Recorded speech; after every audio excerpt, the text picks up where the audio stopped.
तर थोड्याच वेळामध्ये देशाचा अर्थसंकल्प आता सादर केला जाणार आहे। 2026-27 आर्थिक वर्षाचा केंद्रीय अर्थसंकल्प मांडला जाणार आहे। अर्थमंत्री निर्मला सीतारामन सलग 9व्यांदा अर्थसंकल्प सादर करणार आहेत। देशामध्ये पहिल्यांदाच रविवारी हा अर्थसंकल्प सादर केला जातो। कृषी क्षेत्रासाठी वाढीव तरतुदी जाहीर होण्याची शक्यता वर्तवली जाते। तर नोकरदारांना आजच्या अर्थसंकल्पातून नेमकं काय मिळणार हे पाहावं लागणार। अर्थसंकल्पाचं सविस्तर विश्लेषण जय महाराष्ट्रवर तुम्ही पाहत रहा। महत्त्वपूर्ण विश्लेषण जय महाराष्ट्रवर असेल।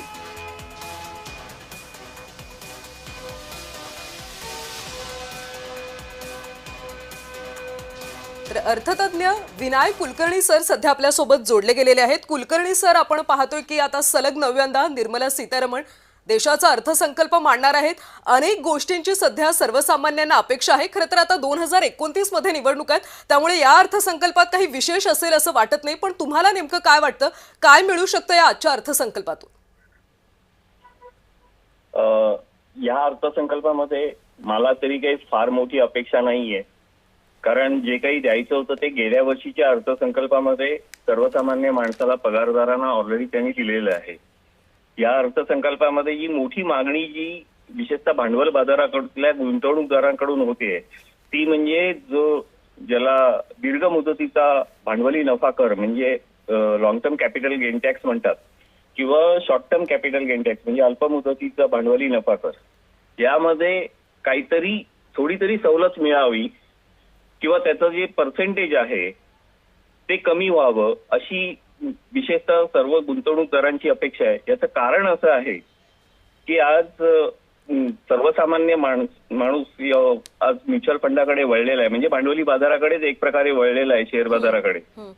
तर अजून हे पेनिट्रेशन अधिकाधिक लोकांपर्यंत पोहोचण्यासाठी, त्याला कुठेतरी उद्युक्त करण्यासाठी आणि गुंतवणूकदारांना एक प्रोत्साहन देण्यासाठी मला तरी वाटतं की भांडवली नफा करामध्ये अधिकाधिक सवलत मिळावी आणि त्याच्यामुळे मग अधिकाधिक गुंतवणूकदार या क्षेत्राकडे निश्चितच आकृष्ट होतील।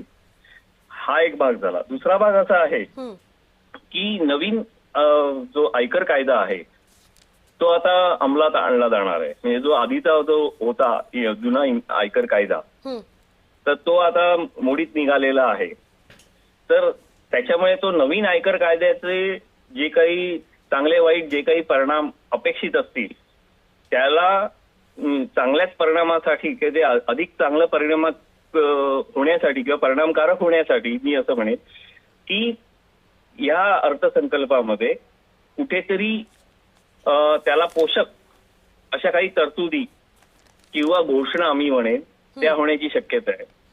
त्याचबरोबरीने एकीकडे आंतरराष्ट्रीय स्तरावर जे काही तणाव आहेत, विशेषतः अमेरिका भारत किंवा हे, आणि सध्या युरोपियन आणि आपला जो काही करार झालेला आहे ट्रेड अग्रीमेंट, हे लक्षात घेता आपल्या उद्योगांना अधिकाधिक सवलती आणि अधिकाधिक प्रोत्साहन मिळण्याची शक्यता या अर्थसंकल्पातून मला अपेक्षित आहे। आणि निश्चितच त्यामुळे भारताचं जो औद्योगिक उत्पादनाचा दर आहे तो पण वाढीस लागेल आणि जीडीपी पण, म्हणजे सकल राष्ट्रीय उत्पन्न जे आहे ते पण, जसं इंटरनॅशनल मॉनिटरी फंड किंवा जागतिक बँक, वर्ल्ड बँकेने जे अपेक्षा व्यक्त केलेली आहे त्याप्रमाणे हे होण्याची शक्यता मला वाटते। कुलकर्णी सर, चालू आर्थिक वर्षामध्ये विकास दराची वाढ 7.4% राहील असा एक अंदाज वर्तवला जातोय, कारण आर्थिक पाहणी अहवाल ज्या पद्धतीने सादर केला होता त्यामध्ये काही एक आश्वासित चित्र आपल्याला पाहायला मिळतंय। त्या संदर्भात तुम्हाला काय वाटतं? मी तेच सांगितलं ना की आश्वासित म्हणजे याच्यासाठी आहे की मुळात जेव्हा इकॉनॉमिक सर्व्हे आला बाहेर तो ऑलरेडी आधीच तयार झालेला होता आणि त्याच्यानंतर आपलं युरोपियन कंट्रीज बरोबर आपलं ट्रेड अग्रीमेंट झालं। तर त्याच्यामुळे त्याचा जो काही सकारात्मक परिणाम आहे तो लक्षात घेतलेला नव्हता की 7.4 मध्ये तो जर घेतला तर कदाचित ते अजून हे पर्सेंटेज वाढू शकतं, पण जरी नाही वाढलं आत्ताच्या घडीला तरी सुद्धा आज संबंध संपूर्ण जगामध्ये आज आपला जीडीपी हा सगळ्यात हायएस्ट वर आहे आणि निश्चितच आपली चौथी अर्थव्यवस्था म्हणून गणली जाते आज जगभरामध्ये। तर मला खात्री आहे की यालाच पोषक काही केंद्रीय अर्थमंत्री निर्मला सीतारामन काही घोषणा करतील अशी अपेक्षा नक्कीच सर्व कुलकर्णी औद्योगिक सर, क्षेत्रातून जगभरात एक यासाठी मोठी केली. अर्थव्यवस्था म्हणून आपण समोर येतोय, त्यामुळे आता देशातल्या सर्वसामान्यांना यातून काही दिलासा मिळेल का हे पाहणं देखील तितकंच महत्वाचं आहे. धन्यवाद या सविस्तर विश्लेषणासाठी.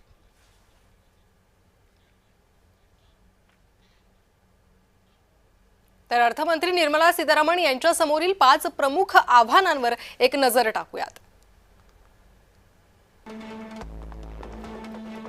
तर 5 प्रमुख आव्हानं आहे, त्यातील एक आहे अर्थव्यवस्थेचा वेग वाढवणं. महागाईपासून दिलासा देणं.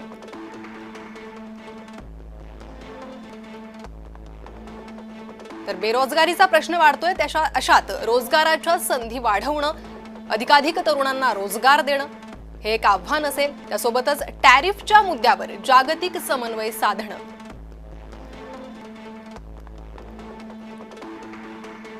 तंत्रज्ञानात प्रगती करत आघाडी घेणं.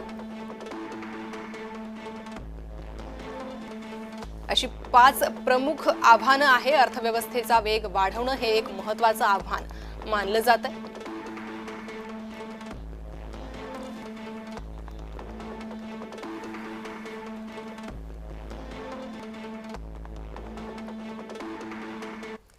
तर या सगळ्या संदर्भात आपण विश्लेषण जाणून घेऊयात. आयएमसीचे महासंचालक अजित मंगरुळकर सर सध्या आपल्या सोबत आहेत.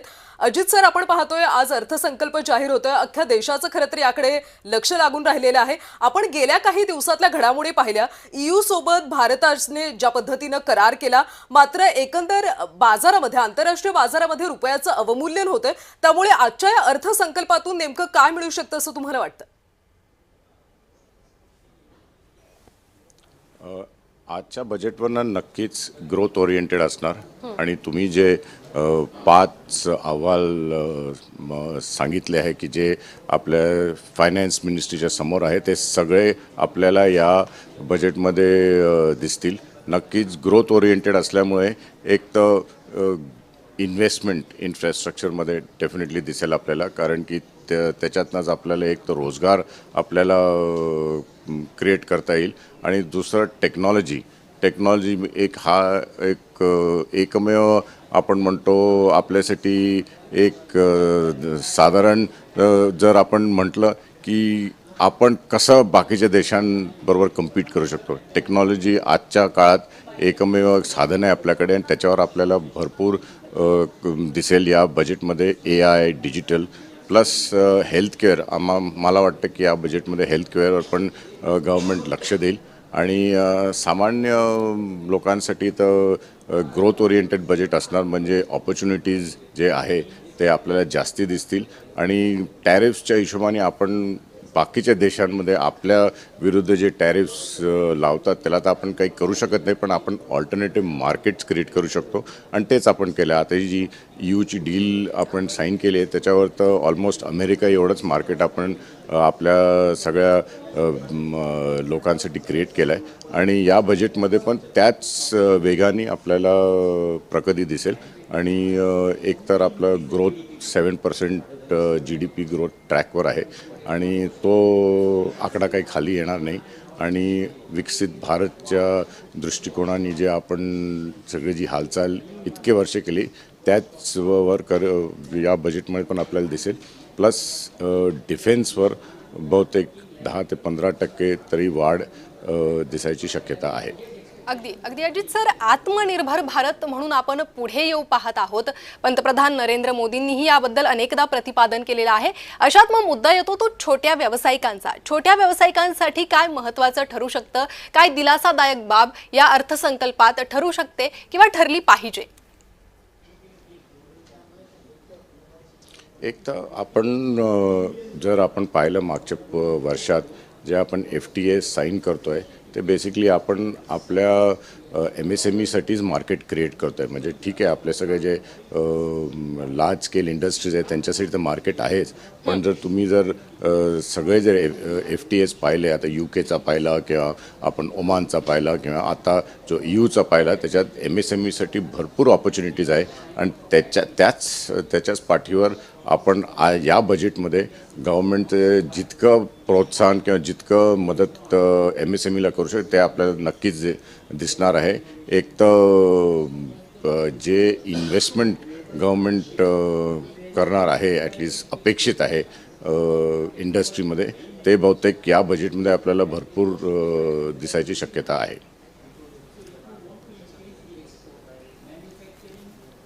अजित सर, नवीन इन्कम स्लॅब येईल असं म्हटलं जात आहे, त्या संदर्भात काही माहिती मिळू शकते का? ते एक पॉसिबिलिटी आहे, कारण की मागच्या वर्षी बरंच काही गव्हर्नमेंटनी केलं होतं पर्सनल टॅक्सेशनच्या संदर्भात. तर न्यू टॅक्स रेजिमसाठी नवीन स्लॅब क्रिएट करण्याचं एक आहे शक्यता, पण किती ते यशस्वी होणार ते आपल्याला, म्हणजे मला तर 50-50% अंदाज आहे. पर्सनल टॅक्सेशनमध्ये मला नाही वाटत की यावर्षी आपल्याला फारसं काही मूवमेंट्स दिसेल. अजितजी, एक महत्वाची त्रिसूत्री मांडली जाते कोणत्याही अर्थसंकल्पात, मग ते अगदी घराचं असो, छोटंसं कुटुंबाचं असो किंवा मग देशाचं असो, ते म्हणजे खर्च, कर आणि आपल्याला येणारं उत्पन्न. ही त्रिसूत्री देशासाठी कशी आहे, हिच्यात काय बदल होऊ शकतात किंवा बदलांची अपेक्षा आहे? एक तर खर्च जो आहे, आपण जर इन्फ्लेशन कंट्रोलमध्ये ठेवू शकलो, म्हणजे जो आत्ता आहे आपलं इन्फ्लेशन कंट्रोल, आणि दुसरं म्हणजे जर आपण सगळेजण म्हणतात की आपल्या पगारातनं किती इन हँड आपल्याला मिळतो, आता त्या दृष्टिकोनाने जर या बजेटमध्ये जर आपल्याला काही थोडं पर्सनल टॅक्सेशनमध्ये जर काही चेंजेस आले, आणि दुसरं जेव्हा ऑपॉर्च्युनिटीज देशात असतात, आता जर तुम्ही बाकीच्या देशात जाल तर तुम्हाला दिसतंय की सगळ्यात जास्ती ऑपॉर्च्युनिटीज जगात भारतातच दिसून येत आहे. आणि जर ऑपॉर्च्युनिटीज असतील तर नक्कीच आपल्याला एक इन्कम क्रिएशनसाठी पण संधी मिळते. आणि त्या हिशोबाने आपण, आणि आता जर कर जर पाहिला, जर आपण GSTमध्ये आणि बाकी याच्यामध्ये बरंचसं काही स्ट्रीमलाइनिंग झालं आहे या मागच्या वर्षात. तर जर तुम्ही ग्रोथवर तुम्ही महत्त्व द्याल तर हे बाकी सगळे जे प्रश्न आहेत ते ऑटोमॅटिकली सॉल्व्ह होतात. अजित सर, पंतप्रधानांकडून वेळोवेळी स्वदेशीचा एक नारा दिला जातो, त्यामुळे स्वदेशी उत्पादनांसाठी, त्याच्या निर्मितीसाठी आणि निर्यातीसाठी काही तरतूद केली जाईल का? या बजेटमध्ये अशी अपेक्षा आहे की PLI स्कीम्स जे आहे ते बहुतेक त्याच्यात जर त्यांनी काही चेंजेस केले, जर अजून काही इंडस्ट्रीज आणले, एस्पेशली AI डिजिटल याच्यामध्ये जर त्यांनी काही आणलं, तर PLI स्कीम्सवर जर त्यांनी जास्ती जोर दिला तर नक्कीच आपल्याला एकतर आपलं मॅन्युफॅक्चरिंग सेक्टरसाठी बरंच काही ॲडव्हान्टेजेस मिळतील. अजित सर, खरं तर आपण पाहतोय की EU सोबत आपण एक महाकरार केलेला आहे, मात्र ज्या पद्धतीनं अमेरिकेकडून आपल्यावर कर लादले जात आहेत त्याबद्दल काय वाटतं? त्यामुळे आंतरराष्ट्रीय पातळीवर नेमकं अर्थसंकल्पात काय होऊ शकतं, त्या संदर्भात काही माहिती मिळेल का? हे आपण बाकीच्या देशांबरोबर आपल्याला जे जमतंय ते करतोय, आणि बाकीच्या देशांमध्ये पण भारताविषयी जो इंटरेस्ट आहे तो दिसूनच येतो. नाही तर कशाला बाकीचे देश आपल्यावर FTA करायचा म्हणजे एवढे अगदी प्रयत्न करतील.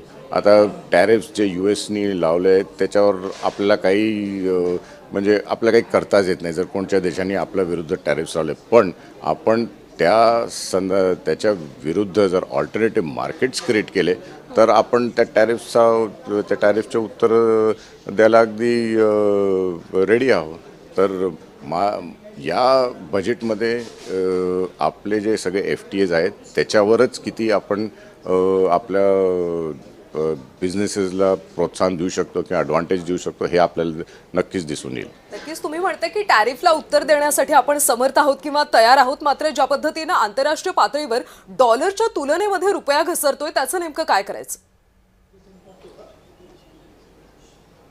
हे स्पेक्युलेटिव्ह आहे आणि याच्यावर आपल्याला आपण RBI केव्हा पण त्याच्यावर एक नियंत्रण लावू शकतो. पण आता आपण मार्केटच्या हिशोबाने डॉलर आणि रुपयेच्या ह्याला फ्री फॉल चालू देतो आहे, पण हा जास्ती वेळ टिकणार नाही.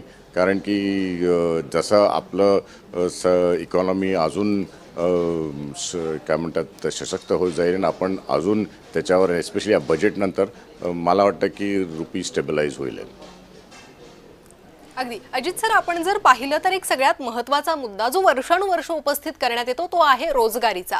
रोजगारीच्या या मर्यादा आणखी वाढाव्यात आणि अधिकाधिक तरुणांना रोजगार मिळावा यासाठी अर्थसंकल्पात काय विशेष तरतूद असू शकते? म्हणजे याआधी अनेक कंपन्या आलेल्या आहेत, गुंतवणूक झालेली आहे, मात्र रोजगाराची ही समस्या काही सुटताना दिसत नाहीये. त्यामुळे या अर्थसंकल्पात तो प्रश्न सुटेल का, असे काही पावलं उचलले जातील का? आपण जर बघितलं असेल की मागच्या पण बजेट्समध्ये आपण स्किल डेव्हलपमेंटला पण प्रोत्साहन देतो आहे आणि आपण नुसतं एज्युकेशन, पण ते एज्युकेशन शुड बी स्किल डेव्हलपमेंटच्या दृष्टिकोनाने व्हायला पाहिजे.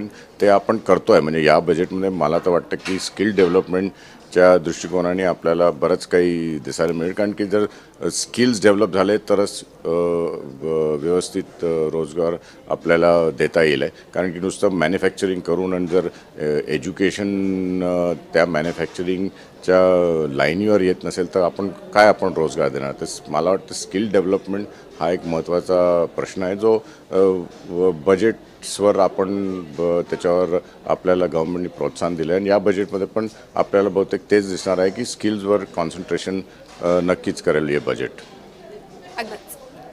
नक्कीच. त्यामुळे स्किलवर कॉन्सन्ट्रेट केल्यामुळे काही बदल घडतो का, बजेटमुळे सर्वसामान्यांना दिलासा मिळतो का, हे पाहावं लागेल. अजित सर, धन्यवाद या सगळ्या सखोल विश्लेषणासाठी. वळूयात पुढील बातमीकडे. आज बजेटमुळे शेअर मार्केट सुरू राहणार आहे. सुट्टीचा दिवस आहे, मात्र तरीही शेअर मार्केट सुरू राहणार आहेत.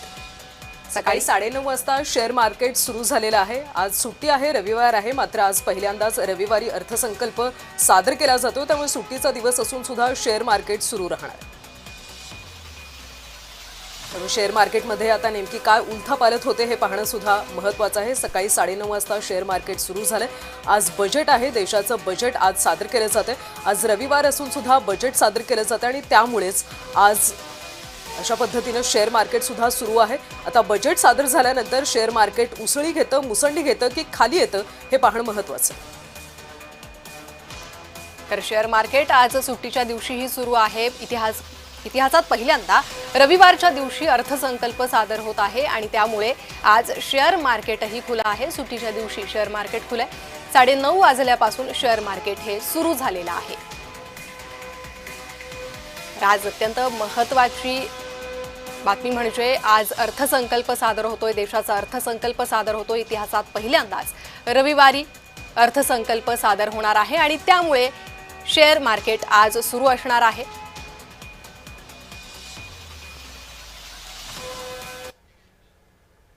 आणि दिवसभर अर्थसंकल्पासंदर्भातच्या बातम्या आपण पाहत राहणार आहोत. यावरची विश्लेषण जाणून घेणार आहोत. तुम्ही पाहत रहा जय महाराष्ट्र.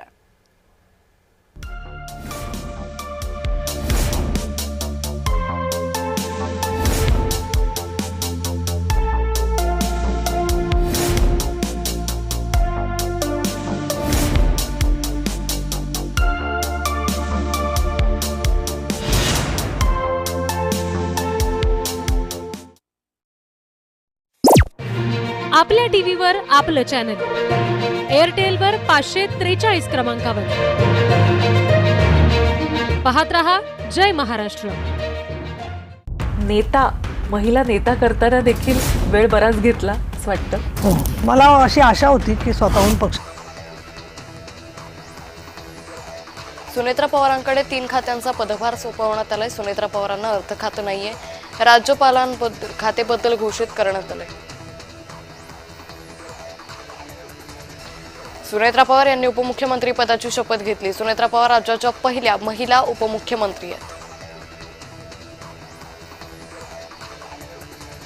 सुनेत्रा पवार यांनी विधानभवनात अजित पवारांच्या प्रतिमेला वंदन केलं. देवगिरी बंगल्यावरही सुनेत्रा यांनी अजित पवारांच्या स्मृतींना आदरांजली वाहिली आणि लोकभवनात शपथविधीच्या आधी अजित पवारांच्या स्मृतींना वंदन केले.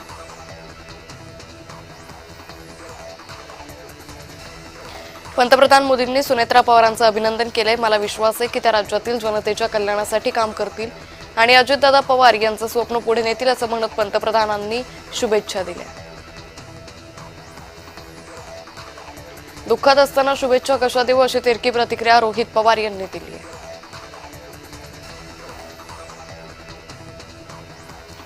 मंत्रिपद आणि पक्ष सुनेत्रा पवार नीट सांभाळतील अशी प्रतिक्रिया माणिकराव कोकाटे यांनी दिली.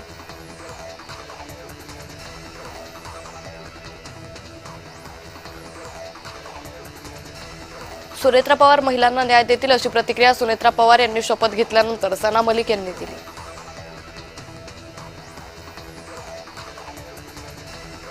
सुनेत्रा पवार यांची विधिमंडळ गटनेतेपदी निवड करण्यात आली आहे. सुनेत्रा पवारांची गटनेतेपदी एकमतानं निवड करण्यात आली.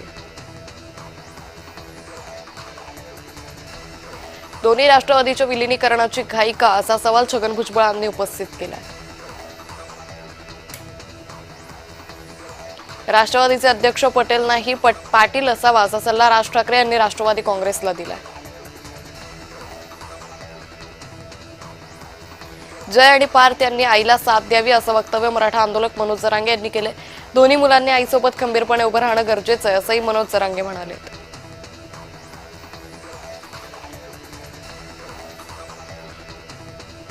राष्ट्रवादीच्या राष्ट्रीय अध्यक्षपदाची निवड लांबणीवर गेली आहे. प्रफुल्ल पटेलांकडे राष्ट्रवादीचं कार्यकारी अध्यक्षपद आहे. कार्यकारी अध्यक्ष असल्यानं निवड लांबणीवर गेली. महाराष्ट्र घडवण्यासाठी अखंड प्रामाणिकपणे काम करेन अशी पोच उपमुख्यमंत्री पदाची शपथ घेतल्यानंतर सुनेत्रा पवार यांनी केली. सुप्रिया सुळे यांनी सुनेत्रा पवार यांच्या शपथविधीकडे पाठ फिरवली. दुसरीकडे सुप्रिया सुळेंनी अजित पवारांच्या आईची भेट घेतली.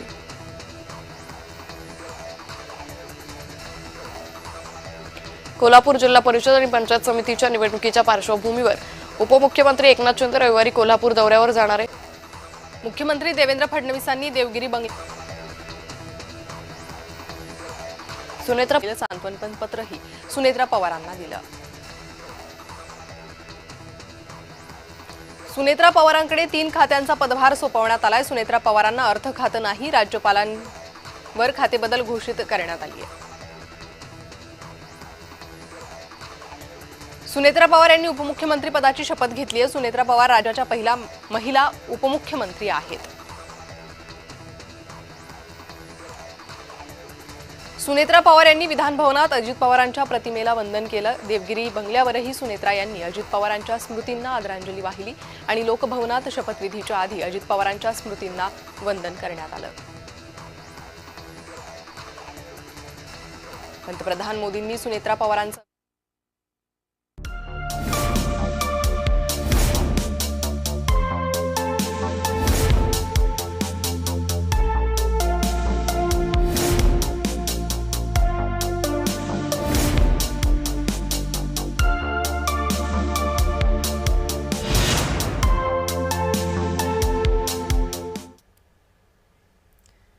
नमस्कार, बुलेटिनमध्ये तुम्हा सर्वांचं स्वागत आहे. जय महाराष्ट्रमध्ये आज बजेटची तुम्ही प्रत्येक बातमी पाहणार आहात.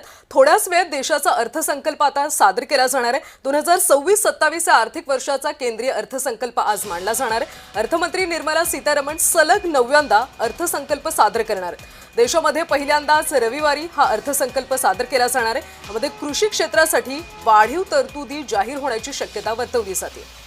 नोकरदारांना आजच्या अर्थसंकल्पातून काय मिळणार, शेतकऱ्यांना काय मिळणार, तरुणांना काय मिळणार याचं उत्तर या अर्थसंकल्पातून मिळू शकतं. अर्थसंकल्पाचं सविस्तर विश्लेषण तुम्ही जय महाराष्ट्रवर पाहत राहा. तर निर्मला सीतारामन काही वेळापूर्वीच अर्थमंत्रालयातून बाहेर पडलेले आहे. इथे अधिकाऱ्यांशी त्यांची चर्चा झाली आणि त्यानंतर राष्ट्रपती भवनात त्या पोहोचल्या.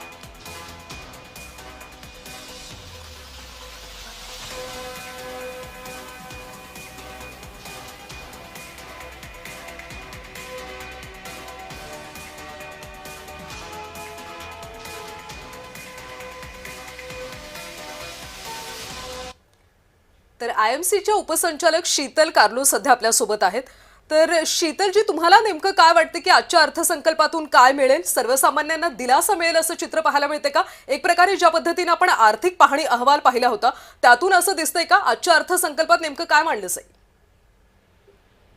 माझी अपेक्षा आहे की महिलांबद्दल त्यांचे कौशल विकासासाठी विशेष ध्यान देण्याची अपेक्षा आहे आणि युवाबद्दल पण त्यांचे स्किलिंग त्याच्यावर ध्यान हे भारत सरकार देणार. अगदी शीतलजी, आपण पाहतोय एक महिला अर्थमंत्री म्हणून निर्मला सीतारामन सलग 9व्यांदा अर्थसंकल्प सादर करतात. त्यामुळे महिलांचे प्रश्न हे महत्त्वाचे असणार आहे. अशात ज्या नव्या महिला उद्योजिका समोर येत आहेत, अशा उद्योजिकांसाठी, महिलांसाठी काय नवी तरतूद असू शकते जी अपेक्षित आहे? माझी ही अपेक्षा आहेत की खूपच म्हणजे स्कीम जे ऑलरेडी आहेत त्याच्यावर ध्यान देणार. महिला पढाओ, स्टार्टअप इंडिया, मुद्रा योजना असं खूपच स्कीम आहेत आणि त्याच्यावर भारत सरकार ध्यान देणार आहे. आणि जी आमचे आता महिला उद्योगपती आहेत त्यांच्यावर ध्यान देणार. इंडस्ट्री पार्क्स, त्यांची स्किलिंग्स, त्यांची सुरक्षा हे सगळ्यावर त्यांची विशेष ध्यान देणार आहेत भारत सरकार. शीतलजी, रोजगार वाढीसाठी काही विशेष तरतुदी केल्या जातील असं वाटतंय का? हो, आम्ही सगळ्यांचे रोजगार नाही बघणार तर इकॉनॉमी कशी वाढणार. भारत सरकारची फोकस आहेत त्याच्यावर. शीतलजी, आपण जर पाहिलं तर गेल्या काही वर्षांपासून भारत सरकारनं कुटीरोद्योगांना समोर आणण्याचा प्रयत्न केलेला आहे. आपण पाहतोय आपला देश हा संपन्न मानला जातो अशा सगळ्या उद्योगांमध्ये अनेक छोटे छोटे व्यवसाय आहे, घरगुती व्यवसाय आहे. त्यामुळे ह्या व्यवसायांना तरी कुठेतरी पुश मिळावं किंवा त्यांना संधी मिळावी यासाठी काय महत्त्वाचे निर्णय हे घेतले जाऊ शकतात असं वाटतं? तुम्ही बघणार तर लास्ट वर्षांमध्ये पण हे याच्यावर फोकस होतं आणि हे वर्ष पण सगळं लहान उद्योगपतीवर फोकस आहेत. तुम्ही स्टार्टअप स्कीम बघणार, एंटरप्रेन्योरशिप स्कीम बघणार, मुद्रा योजना बघणार, त्याच्यावर सगळं फोकस आहे आणि हे वर्ष पण असणार. शीतलजी, टॅक्स स्लॅबमध्ये काही बदल होऊ शकतो का? असं म्हटलं जाते की नवीन टॅक्स स्लॅब यंदा येऊ शकतो, त्याबद्दल काय वाटतं?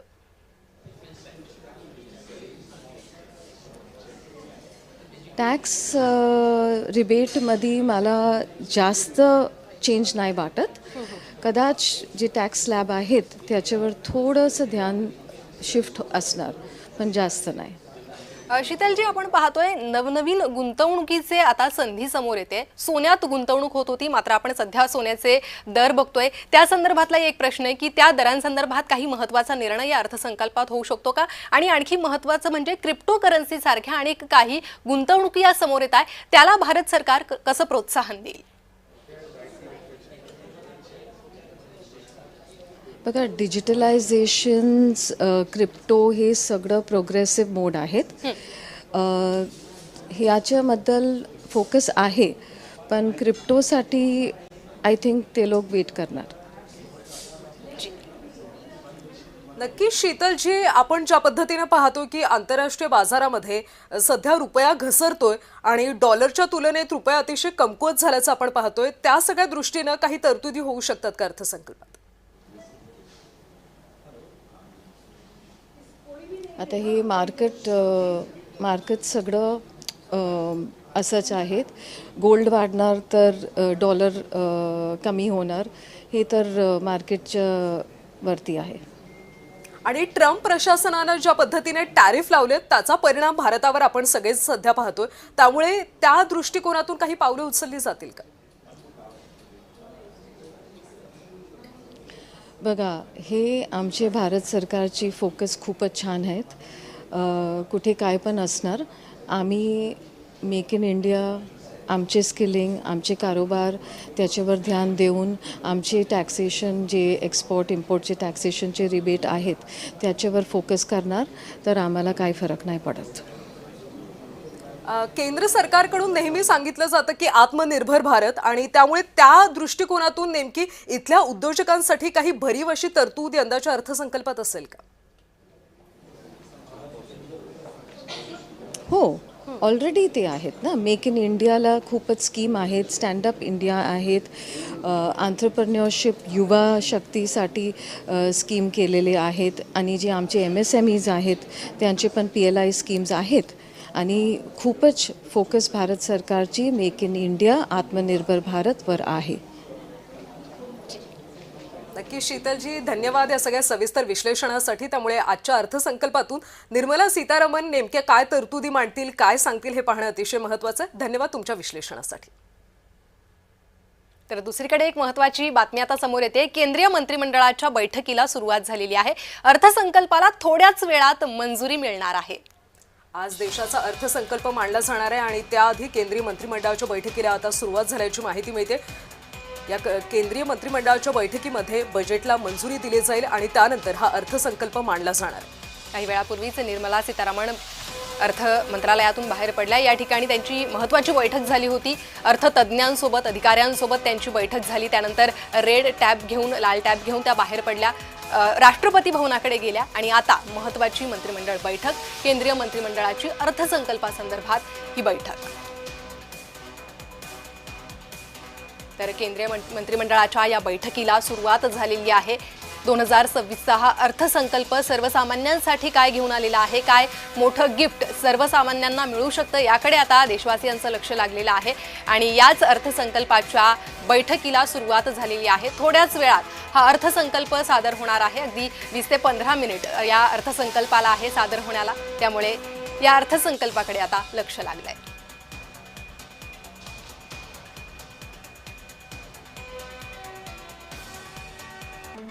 तर अर्थसंकल्प कसा असेल त्यावर एक नजर टाकूयात. स्टँडर्ड डिडक्शन 75,000वरून 1 लाखांपर्यंत शक्य होणार. Joint income tax return file ही घोषणा होऊ शकते अशी एक शक्यता वर्तवली जाते.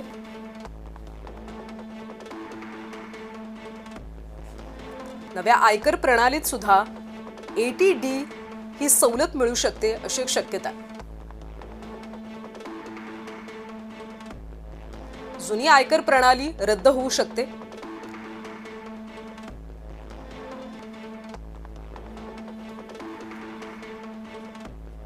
%30चा आयकर स्लॅब बदलण्याची शक्यता आहे.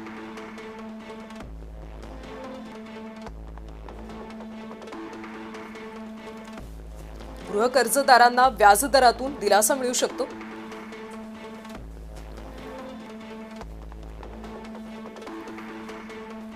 निवडणुका होणाऱ्या राज्यांसाठी या अर्थसंकल्पात खास गिफ्ट असू शकतं.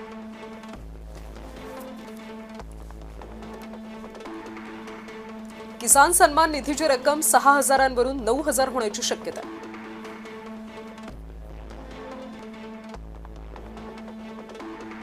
आयुष्मान भारतची वयोमर्यादा 70वरून 60 पर्यंत कमी होऊ शकते.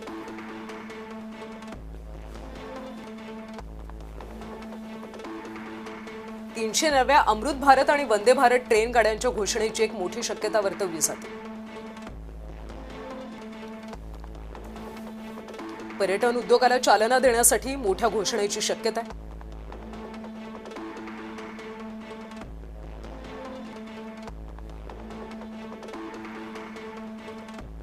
तर देशावर किती कर्ज आहे त्यावरही एक नजर टाकूया. 31 मार्च 2014 या आर्थिक वर्षात, त्यासोबतच 31 मार्च 2025 मध्ये 182 लाख कोटी रुपये कर्ज हे देशावर आहे.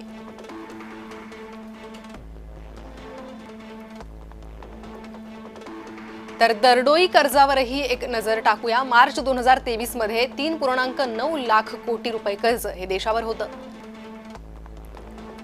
तर मार्च 2025 मध्ये रुपये 4.8 लाख कोटी कर्ज.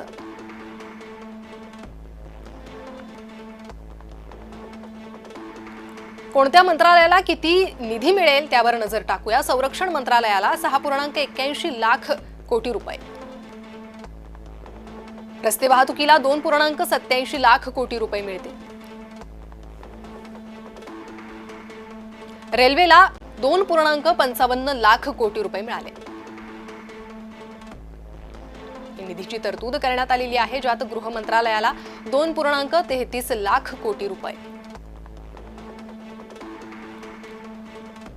अन्न पुरवठा विभागाला 2.15 लाख कोटी रुपये, अन्न पुरवठा खात्याला 2.15 लाख कोटी रुपये, ग्राम विकास खात्याला 1.90 लाख कोटी रुपये, कृषी मंत्रालयाला 1.37 लाख कोटी रुपयांची तरतूद,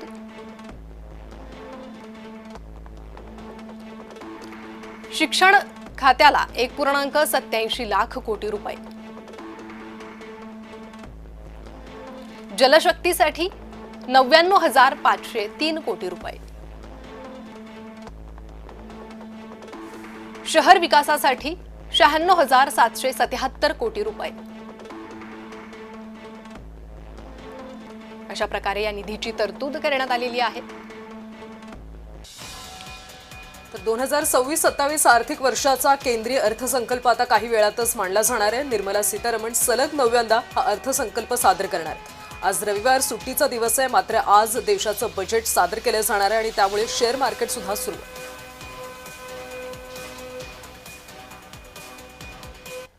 दरम्यान आयएमसीचे को चेअरमन डॉक्टर नवीन पंजाबी सध्या आपल्यासोबत जोडले गेलेले आहेत. नवीन सर, आपण पाहतोय की आज अर्थसंकल्प सादर होतोय. सर्वसामान्यांना अतिशय अपेक्षा आहेत, पायाभूत सुविधा मिळाव्यात, सोबतच टॅक्स लॅबमध्ये काही बदल अपेक्षित आहेत. त्यामुळे असं नेमकं काय घडू शकतं, काय वाटतं अर्थसंकल्पात आज नेमकं काय सादर केलं जाईल? नमस्कार मॅडम. हो, हे बजेटला फोकस जे आहे, मी एड्युकेशन आणि स्किलिंग सेक्टरला रिप्रेझेंट करतो आहे. ते एड्युकेशन आणि स्किलिंगमध्ये खूप फोकस असणार आहे या बजेटमध्ये. आणि जे एड्युकेशन आणि स्किलिंग आहे त्याच्यामध्ये 40 जे आपल्या इकॉनॉमिक सर्वे ऑफ इंडिया आलं होतं 29 जानेवारीला, जे आपले honourable finance minister Nirmala Sitharaman मॅडमनी प्रेझेंट केले होते.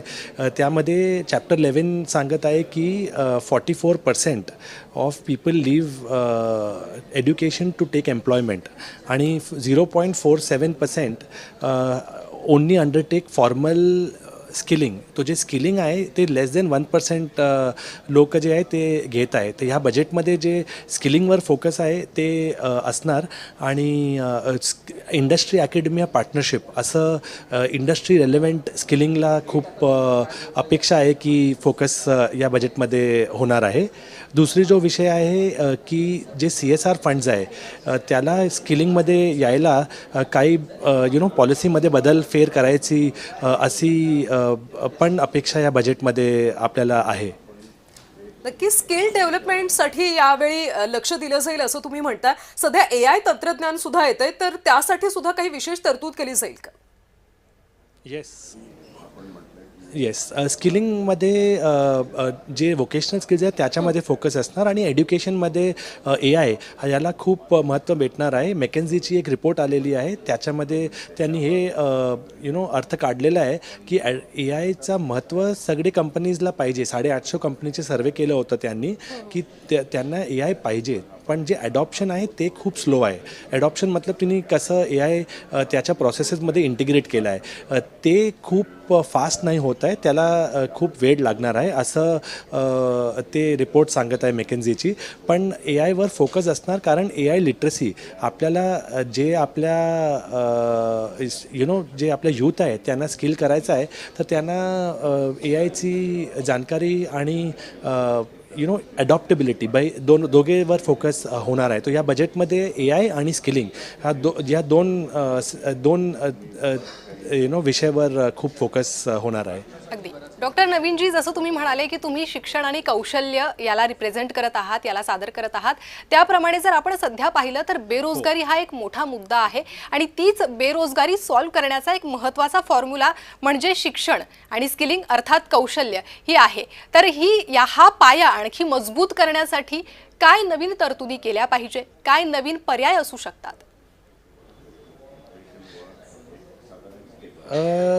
जे नवीन पर्याय मतलब जो नया हम कर सकते हैं उसमें ऐसा है कि employment is the focus of the youth. अगर हमारा यूथ एम्प्लॉयबल है तो हमारे लिए एक डेमोग्राफिक डिविडेंड है, और अगर वो नहीं एम्प्लॉयबल है तो वो एक डेमोग्राफिक लाइबिलिटी बन जाएगा। तो इसके लिए हमें इंडस्ट्री को आगे आना पड़ेगा, और इंडस्ट्री को इंटर्नशिप्स, जो इंटर्नशिप एनेबल्ड डिग्री प्रोग्राम है, उसमें बहुत ज़्यादा फोकस होने की चांसेस है कि जो भी प्रोग्राम्स अल्टीमेटली प्लेसमेंट की तरफ जाएंगे और एम्प्लॉयमेंट की तरफ जाएंगे, वो प्रोग्राम्स पे फोकस गवर्नमेंट का आना अनिवार्य लग रहा है। तो इस बजट में हमें लग रहा है कि इंडस्ट्री ओरिएंटेड प्रोग्राम्स के ऊपर फोकस आने की संभावना है, और नेशनल एजुकेशन पॉलिसी सेम चीज़ बोल भी रहा है, बट जो एक्सपेंडिचर अभी गवर्नमेंट करेगी तो लग रहा है कि उस तरीके से भी करेगी। तीसरी चीज़ जो ऑलरेडी पार्लियामेंट में पेंडिंग है वो है विकसित भारत अधिसंधान बिल, जो जॉइंट पार्लियामेंट्री कमेटी को भेजा गया है कि 4 जो यूजीसी, एआईसीटी, नैक और एक और जो बॉडी है वो सब मिलके एक हो जाएं। वो एक तो हो जाएंगी, लेकिन वो किस तरीके से ऑपरेट करेंगी वो जब जॉइंट पार्लियामेंट्री कमेटी का आएगा और वो जो बिल पास होगा उसके बारे में फिर चर्चा उस पर और अच्छे से हो पाएगी। अभी बजट में लग रहा है कि एलोकेशन ऑफ फंड्स इस तरीके से होगा कि इस तरफ पे थोड़े बहुत पैसे आएंगे, स्किलिंग, एआई और इनकी तरफ से थोड़ी अपेक्षा है कि होंगे। नवीन सर, खरं तर नेहमी सरकारकडून स्वदेशीचा नारा दिला जातो, त्यामुळे स्वदेशी उत्पादनांसाठी इथल्या छोट्या उद्योजकांसाठी काही तरतुदी असतील का?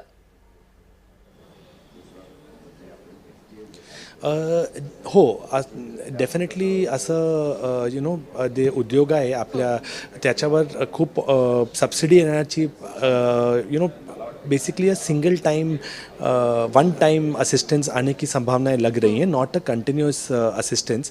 Reason being the tariff, because ये जो टैरिफ अनसर्टनिटी है, मैं ये नहीं बोल सकता हूँ कि टैरिफ वॉर है, बट ये टैरिफ अनसर्टनिटी है। जो बिजनेस है उसको चाहिए होता है सर्टनिटी कि कल क्या होने वाला है वो हमें आज बता दीजिए, तो हम उस हिसाब से अपनी प्रोडक्शन, अपना व्यवसाय और आगे चीज़ें देख सके।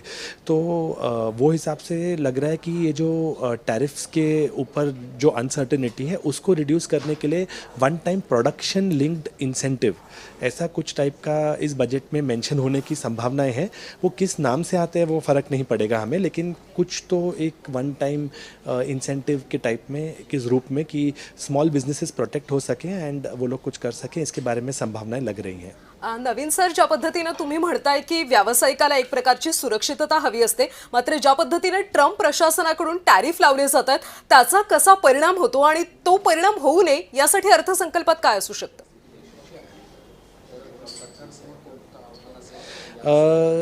देखिए, अगर एक साइड से रास्ता बंद होता है तो दूसरे साइड से खुल जाता है। तो अगर यूएस टैरिफ्स के साइड पे जा रहा है तो दूसरे साइड हम लोग ने यूरोपियन यूनियन एफटीए साइन कर लिए हैं, $10 ट्रिलियन वर्थ एफटीए हैं, तो वो बहुत ही अच्छा चीज़ हुआ है। तो अगर एक साइड से अगर हमारे बिजनेसेस को अपॉर्चुनिटीज़ कम हो रही है तो दूसरे साइड से ओपन हो जाती है। वर्ल्ड आज एक बहुत ही ओपन प्लेस हो चुकी है। तो इसमें जो चीज़ है, गवर्नमेंट को इंसेंटिव्स देना चाहिए उनको केपेबल बनाने के लिए। We have to become the make in India जो प्रोग्राम है, we have to become the best in class for whatever we produce. जैसे चाइना प्रोडक्शन के ऊपर इतना फोकस कर रहा है, वैसे ही इंडिया को अभी मेक इन इंडिया का जो स्ट्रेंथ है उसको और ज़्यादा स्ट्रेंथन करके we have to be quality producers of output. तो जो भी हम आउटपुट दे रहे हैं वो क्वालिटी होगा, तो वो यूरोपियन यूनियन हो या अमेरिका हो, दोनों जगह पे बेचा जा सकता है। तो जो टैरिफ एक साइड से हमें तकलीफ दे रहा है, दूसरे साइड से जो हमने डील साइन किए हैं वो बहुत ही हमें बेनिफिट नवीन देगी। सर, त्यामुळे अर्थसंकल्पाकडे सगळ्यांचंच लक्ष आहे। तुम्ही अतिशय साध्या आणि सोप्या पद्धतीने विश्लेषण केलं त्याबद्दल खूप खूप धन्यवाद।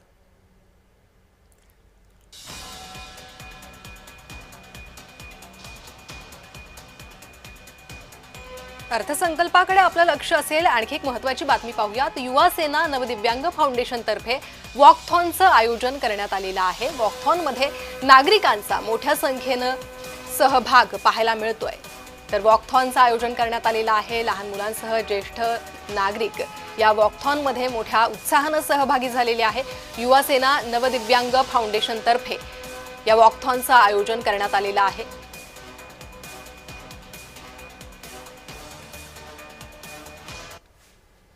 मागाटणे विधानसभामध्ये पहिल्यांदाच राज सुर्वे आणि प्रकाश सुर्वे यांच्याकडनं वॉकथॉन ही घेण्यात आलेली होती आणि या संदर्भात राज सुर्वे आपल्या सोबत आहेत. आपण त्यांच्याशी बोला. सर, पहिल्यांदा या ठिकाणी वॉकथॉन ही सर्व नागरिकांसाठी आयोजित करण्यात आलेली होती, काय सांग? सन्माननीय खासदार डॉक्टर श्रीकांत शिंदे साहेब यांच्या वाढदिवसानिमित्त आपण NDF म्हणजेच नवदिव्यांग फाउंडेशन आणि युवा सेनेच्या वतीने ही दिव्यांग मुलांसाठी वॉकेथॉन घेतलेली आहे. आपण बघितलं असाल की यामध्ये 700हून अधिक स्पेशली एबल्ड चिल्ड्रन, मी त्यांना बोलेन, यांनी पार्टिसिपेट केलेलं आहे. आणि या कार्यक्रमाची विशेष बाब म्हणजे साहेब, काहींना ज्यांना पाय नाही आहेत, हात नाही आहेत, ज्यांना बोलता येत नाही आहे, जे अंध आहेत, त्यांनीसुद्धा या ठिकाणी पार्टिसिपेट केलेलं आहे. कोण स्केटबोर्डवर येत आहे, कोण व्हीलचेअरवर येत आहे, कोण वॉकिंग स्टिक्स घेऊन येत आहेत. अशा पद्धतीने लोकांनी इथे पार्टिसिपेशन केलेलं आहे. इथे बरेच फिट इंडिया आहे ज्यांनी आम्हाला हेल्प केलेली आहे. या वर्षीची जी वॉकेथॉन आमची होती ही एक सर्वसाधारण 1200 लोकांची होती, पण पुढच्या वर्षीची जी वॉकेथॉन असणार आहे ही निश्चितच 12,000चा आकडा क्रॉस करेल आणि समाजाला एक खूप मोठा मेसेज त्या ठिकाणी ह्या स्पेशली एबल्ड चिल्ड्रन्सच्या माध्यमातून आम्ही देण्याचा प्रयत्न करू. व्हिडिओ जर्नलिस्ट राजेश धोत्रेसह मनोज जायकर, जय महाराष्ट्र, मुंबई.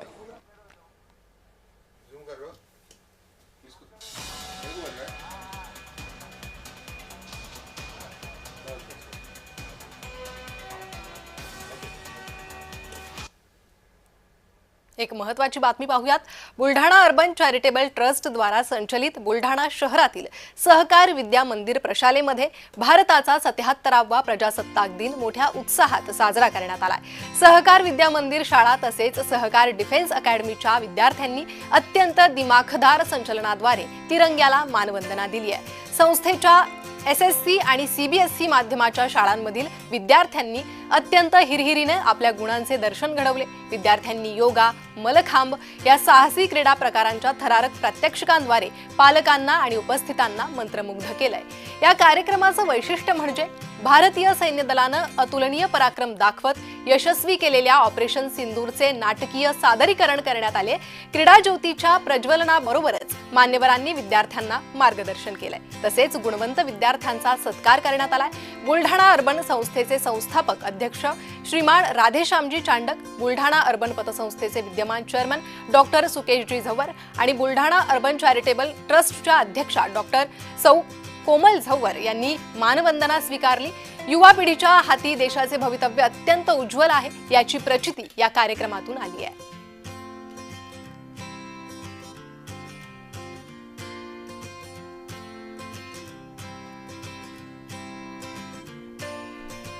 तर ऑपरेशन सिंदूरचे नाटकीय सादरीकरण करण्यात आले. महत्त्वाचे पाहुणे या सादरीकरणावेळी उपस्थित होते. त्यांनी मानवंदना स्वीकारली. त्यासोबतच या सर्व विद्यार्थ्यांना त्यांनी मार्गदर्शन केलेलं आहे. सहकार विद्या मंदिर प्रशालेत प्रजासत्ताक दिन मोठ्या उत्साहात दिमाखदार पद्धतीनं साजरा करण्यात आलेला आहे. विद्यार्थ्यांनी संचलन केलं आणि सर्व उपस्थितांना, मान्यवरांना, पालकांना मंत्रमुग्ध केलं. सहकार डिफेन्स अकॅडमीच्या विद्यार्थ्यांनी दिमाखदार संचलन केलेलं आहे.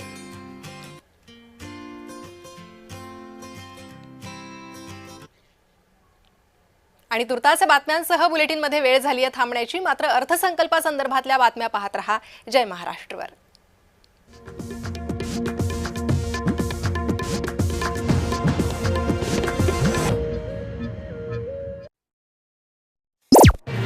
आपल्या टीव्हीवर आपलं चॅनल, एअरटेलवर 543 क्रमांकावर पाहत रहा. सुनेत्रा पवारांकडे 3 खात्यांचा पदभार सोपवण्यात आलाय. सुनेत्रा पवारांना अर्थ खातं नाहीये, राज्यपालांबद्दल खातेबद्दल घोषित करण्यात आलंय. सुनेत्रा पवार यांनी उपमुख्यमंत्री पदाची शपथ घेतली. सुनेत्रा पवार राज्याच्या पहिल्या महिला उपमुख्यमंत्री आहेत. सुनेत्रा पवार यांनी विधानभवनात अजित पवारांच्या प्रतिमेला वंदन केलं. देवगिरी बंगल्यावरही सुनेत्रा यांनी अजित पवारांच्या स्मृतींना आदरांजली वाहिली आणि लोकभवनात शपथविधीच्या आधी अजित पवारांच्या स्मृतींना वंदन केलं.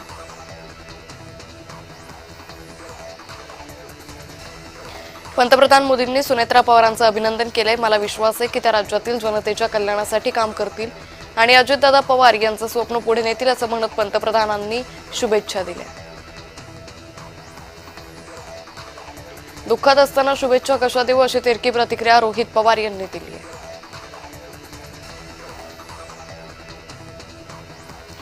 मंत्रिपद आणि पक्ष सुनेत्रा पवार नीट सांभाळतील अशी प्रतिक्रिया माणिकराव कोकाटे यांनी दिली.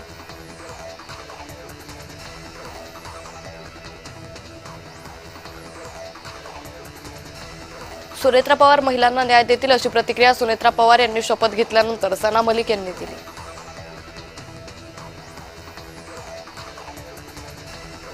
सुनेत्रा पवार यांची विधिमंडळ गटनेतेपदी निवड करण्यात आली आहे. सुनेत्रा पवारांची गटनेतेपदी एकमतानं निवड करण्यात आली. दोन्ही राष्ट्रवादीच्या विलिनीकरणाची घाई का असा सवाल छगन भुजबळांनी उपस्थित केला. राष्ट्रवादीचे अध्यक्ष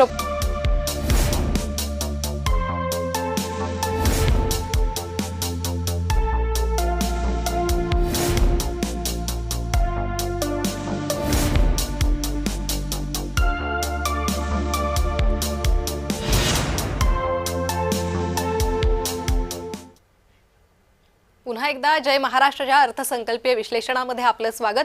तर थोड्याच वेळात देशाचा अर्थसंकल्प सादर होणार आहे. 2026-27 आर्थिक वर्षाचा केंद्रीय अर्थसंकल्प हा मांडला जाईल. अर्थमंत्री निर्मला सीतारामन सलग 9व्यांदा अर्थसंकल्प सादर करणार आहेत.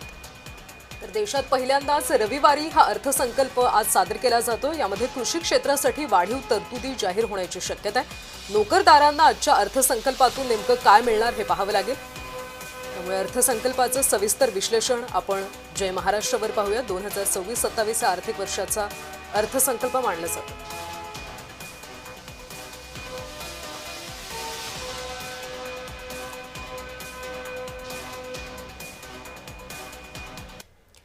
तर आयएमसीचे प्रेसिडेंट शैलेश हरिभक्ती सध्या आपल्यासोबत जोडले गेलेत. शैलेश सर, आजच्या अर्थसंकल्पाकडे अख्ख्या देशाचं लक्ष लागलेलं आहे. नोकरदारांसाठी काही मिळेल का? टॅक्स स्लॅबमध्ये नेमके काही बदल होतील का? तुम्हाला काय वाटतं अर्थसंकल्पात नेमकं आज काय मांडलं जाईल? मला वाटते की ह्यावेळी टॅक्स रेजिम तो जो अमेंडमेंट सगळे झाले आहे तर त्याच्यामध्ये काही फेरबदल नाही यायचा आहे. ह्यावेळी काय होईल की जो इन्व्हेस्टमेंट करायला पाहिजे त्याच्या कसा होईल आणि विकसित भारत कसा होईल आणि इवन मोर इम्पॉर्टंट विकसित महाराष्ट्र कसा होईल हे बाबतात जास्ती ध्यान येईल. देवेंद्र फडणवीस सीएम साहिबा ने जो डावोस में जो प्रदर्शन किया बहुत बढ़िया था. मुंबईचा पूरा नक्शा बदलायचा है, तीसरी सिटी बनवायची है. इकडे इंफ्रास्ट्रक्चर बहुत बड़े तरह पैमाने पे बनने वाला है. क्लीन एअर आणि क्लीन वॉटरचा त्यांनी एक महाप्रोग्राम महाराष्ट्रासाठी बनवला आहे. मला वाटते की हे सगळ्यांवर जोर हे बजेटमध्ये जादा असेल. इन्व्हेस्टमेंट कसा होईल, डिसइन्व्हेस्टमेंट कसा होईल आणि दुनियामधून कसा इन्व्हेस्टमेंट इंडियामध्ये येऊन शकते हे सगळी तजवीज हे बजेटमध्ये मिळेल आपल्याला. शैलेश सर, ज्या पद्धतीने तुम्ही म्हणालात की दाओसमध्ये जाऊन जवळपास 30 लाख कोटींचे करार झालेले आहेत. अनेक ठिकाणी आता आपण EU सोबत सुद्धा करार केलेला आहे. मात्र या सगळ्याचा देशावर कसा परिणाम होईल? देशामध्ये रोजगार निर्मिती वाढेल का? बिलकुल वाढेल आणि आपल्या लोकांची जो पर कॅपिटा इन्कम आहे ते वाढेल. अशी वाढेल की कंजम्पशन जास्त होईल और विकसित भारत 5 ट्रिलियन 10 ट्रिलियन डॉलर पहुंचने की सबको ये आशा है और ये होने वाला है. अगदी शैलेश जी, आपण जर पाहिलं तर या अर्थसंकल्पाआधी निर्मला सीतारामन यांनी प्रत्येक राज्याच्या मुख्यांशी चर्चा केली आणि प्रत्येक राज्याची काय मागणी आहे ती जाणून घेतलेली आहे. अशात जर महाराष्ट्राचं बोलायचं झालं तर महाराष्ट्रासाठी कोणती बाब महत्त्वाची ठरू शकते, कोणत्या गुंतवणुकी आणि कोणता विभाग हा महत्त्वाचा ठरू शकतो ज्यावर या अर्थसंकल्पात विशेष तरतूद झाली पाहिजे? मला वाटते की इन्फ्रास्ट्रक्चर इन्व्हेस्टमेंटवर जास्त भार ह्यावेळी मिळेल आणि जे सबसिडी 80,000 करोड़ महाराष्ट्र दे रही है उसको डिसइन्वेस्टमेंट के ज़रिए कैसे आत्मनिर्भर बन सके, ये मुझे लगता है कि बड़ा ये महाराष्ट्र के लिए बहुत बड़ी चीज़ होगी. जी. तर नक्कीच शैलेश सर, आपण पाहतोय की सध्या आंतरराष्ट्रीय बाजारपेठेत एक नजर मारली तर आपलं निर्यात नेमकं कसं आहे आणि डॉलरच्या तुलनेत ज्या पद्धतीने रुपया घसरतोय या संदर्भात काय वाटतं? मला त्याच्या संकोच नाही आहे, कारण एक्सपोर्ट वाढवायसाठी रुपये जब गिरेगा तो एक्सपोर्ट बढ़ सकता है एंड रुपया स्टेबल हो जाएगा.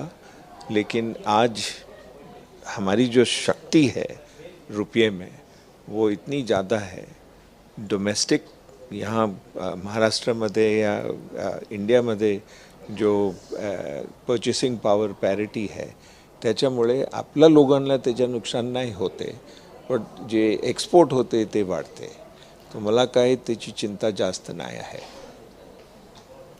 नक्की शैलेश सर, त्यामुळे आजच्या या सगळ्या अर्थसंकल्पातून नेमकं काय मिळतं, सर्वसामान्यांना दिलासा मिळतो का, हे सगळंच पाहावं लागेल. धन्यवाद या सगळ्या सविस्तर विश्लेषणासाठी. तर अर्थमंत्री निर्मला सीतारामन थोड्याच वेळामध्ये आता अर्थसंकल्प सादर करणार आहेत. आज सुट्टीचा दिवस आहे, रविवार आहे, मात्र इतिहासात पहिल्यांदाच आजच्या सुट्टीच्या दिवशी हा अर्थसंकल्प सादर केला जातो. देशावर किती कर्ज ते आता सध्या आपण पाहतो. 31 मार्च 2014 मध्ये 55.87 लाख कोटींचं कर्ज आहे. सध्या आपण पाहतोय की कशा पद्धतीनं अगदी काही वेळातच देशाचा हा अर्थसंकल्प मांडला जाणार आहे. केंद्रीय अर्थमंत्री निर्मला सीतारामन सलग 9व्यांदा हा अर्थसंकल्प सादर करणार आहेत. अतिशय सर्वसामान्यांचं, कृषी क्षेत्राला सुद्धा या अर्थसंकल्पातून बऱ्याच अपेक्षा आहेत. त्यामुळे या सगळ्या अपेक्षा पूर्ण होतील का हे पाहणं महत्त्वाचं आहे. तर काही क्षणात देशाचा हा अर्थसंकल्प सादर होणार आहे. याआधी बैठक झाली आहे महत्त्वाची केंद्रीय मंत्रिमंडळाची आणि त्यानंतर आता या अर्थसंकल्प सादरीकरणाला सुरुवात.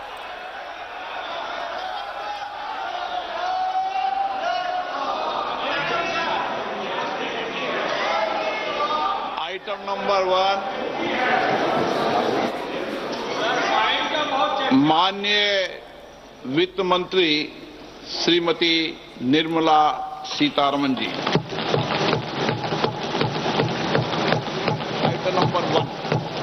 Item number 1. Sir, with your permission, I rise to lay on the table a copy each of the following papers, Hindi and English versions, under Article 281 of the Constitution. Report for 2026 to 2031, Volume 1, Main Report of the 16th Finance Commission. 2. Report for 2026-2031, Volume 2, Annexures of the 16th Finance Commission. Number 3. Explanatory memorandum as to the action taken on the recommendations contained in the above report. Item number 2, माननीय वित्त मंत्री निर्मला सीतारमन जी.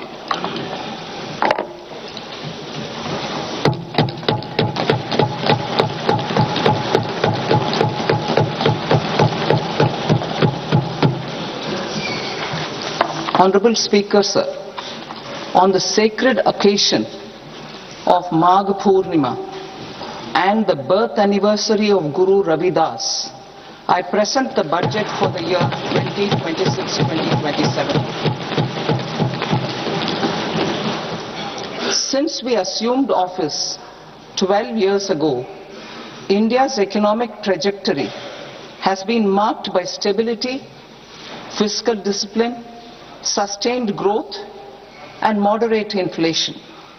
This is the result of conscious choices we have made, even in times heightened uncertainty and disruption.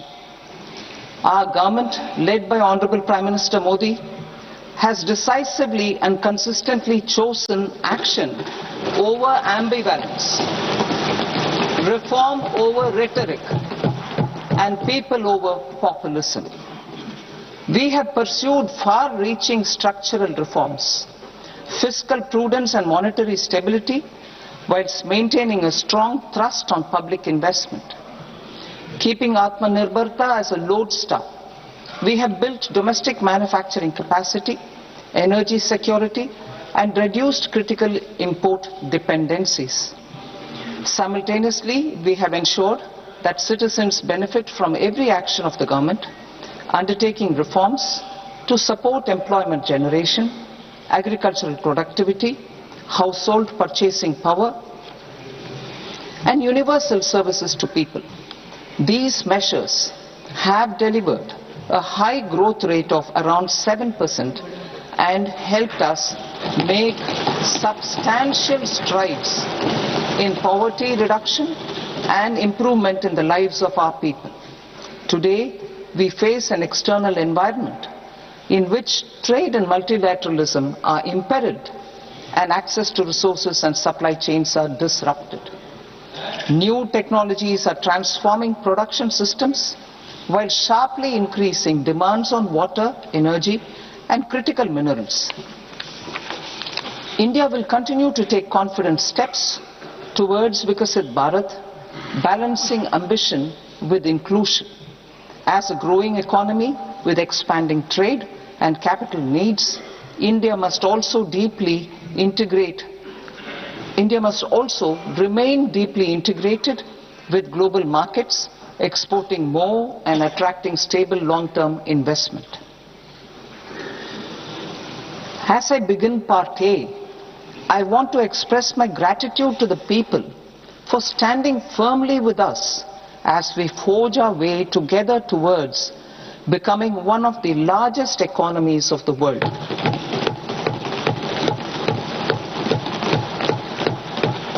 Our aim is to transform aspiration into achievement and potential into performance as we ensure that the dividends of growth reach every farmer, the scheduled caste, the scheduled tribes, the nomads, the youth, the poor, and the women. In Vikasit Bharat Young Leaders Dialogue 2026, several innovative ideas were shared with our Prime Minister, which have inspired many of the proposals, making this a unique Yuva Shakti-driven budget. Our government's sankalp is to focus on our poor, underprivileged, and the disadvantaged. To deliver on this sankalp, and given that this is the first budget prepared in Kartavya Bhavan, we are inspired by three Kartavya. Our first Kartavya is to accelerate and sustain economic growth by enhancing productivity and competitiveness and building resilience to volatile global dynamics. Our second Kartavya is to fulfill aspirations of our people and build their capacity, making them strong partners in India's path to prosperity. Our third Kartavya, aligned with our vision of Sabka Saath, Sabka Vikas, is to ensure that every family, community, region, and sector has access to resources, amenities, and opportunities for meaningful participation. This threefold approach requires a supportive ecosystem. The first requirement is to sustain the momentum of structural reforms, continuous, adaptive, and forward-looking. Second, a robust and resilient financial sector is central to mobilizing savings, allocating capital efficiently, and managing risks. Third, cutting-edge technologies, including AI applications, can serve us as force multipliers for better governance. Reform Express. Our government has undertaken comprehensive reforms towards creating employment, boosting productivity, and accelerating growth. After the Prime Minister's announcement on Independence Day in 2025, over 350 reforms have been rolled out. This includes GST simplification, notification of labor codes, and rationalization of mandatory quality control orders. High-level committees have been formed, and in parallel, the central government is working with the state governments on deregulation and reducing compliance requirements. The Reform Express is well on its way and will maintain its momentum to help us fulfill our kartavya. I now move to specific proposals. Under our first kartavya, to accelerate and sustain economic growth, I propose interventions in 6 areas. 1. Scaling up manufacturing in 7 strategic and frontier sectors. 2. Rejuvenating legacy industrial sectors. 3. Creating champion MSMEs. 4. Delivering a powerful push for infrastructure. 5. Ensuring long-term security and stability. And 6. Developing city economic regions. Scaling up of manufacturing in 7 strategic and frontier sectors. Biopharma Shakti, meaning biopharma strategy for health advancement through knowledge, technology, and innovation. India's disease burden is observed to be shifting towards non-communicable diseases like diabetes, cancer, and autoimmune disorders. Biologic medicines are key to longevity and quality of life at affordable costs. To develop India as a global biopharma manufacturing hub,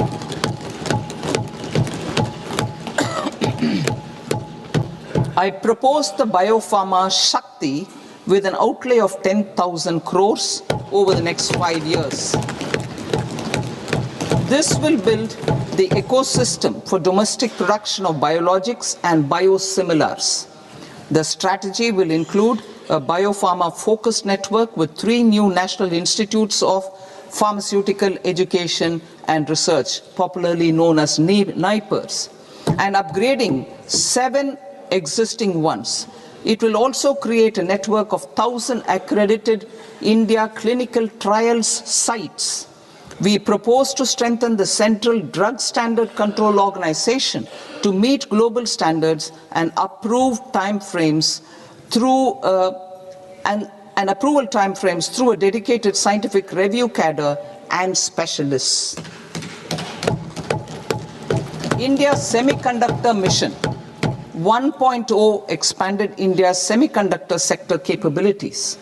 Building on this, we will launch ISM 2.0 to produce equipment and materials, design full-stack Indian IP, and fortify supply chains. We will also focus on industry-led research and training centers to develop technology and skilled workforce.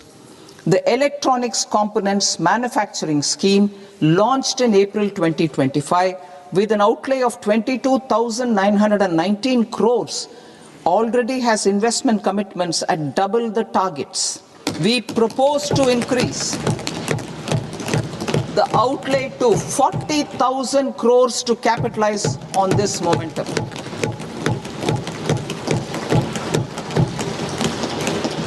A scheme for rare earth permanent magnets was launched in 2025 November. We now propose to support the mineral-rich states of Odisha, Kerala, Andhra Pradesh, and Tamil Nadu to establish dedicated rare earth corridors to promote mining, processing, research, and manufacturing.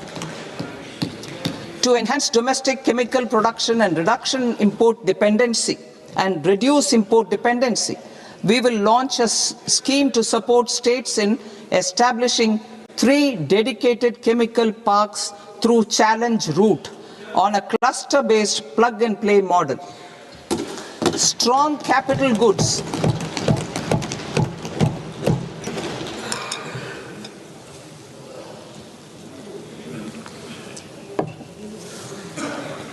strong capital goods capability is a determinant of productivity and quality across different sectors.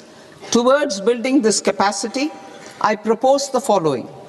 High-tech tool rooms will be established by central public sector enterprises at 2 locations as digitally enabled automated service bureaus that locally design, test and manufacture high-precision components at scale and at lower cost.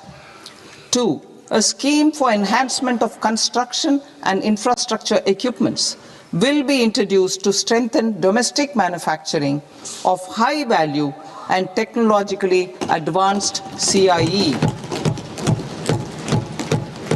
This can range from lifts in a multi-storied apartment or firefighting equipment in multiplexes, large or small, and to tunnel boring equipments for building metros and high-altitude roads.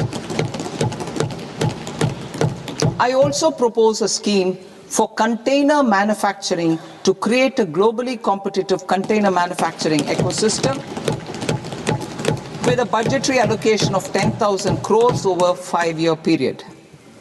For the labor-intensive textile sector, I propose an integrated program with 5 subparts. 1.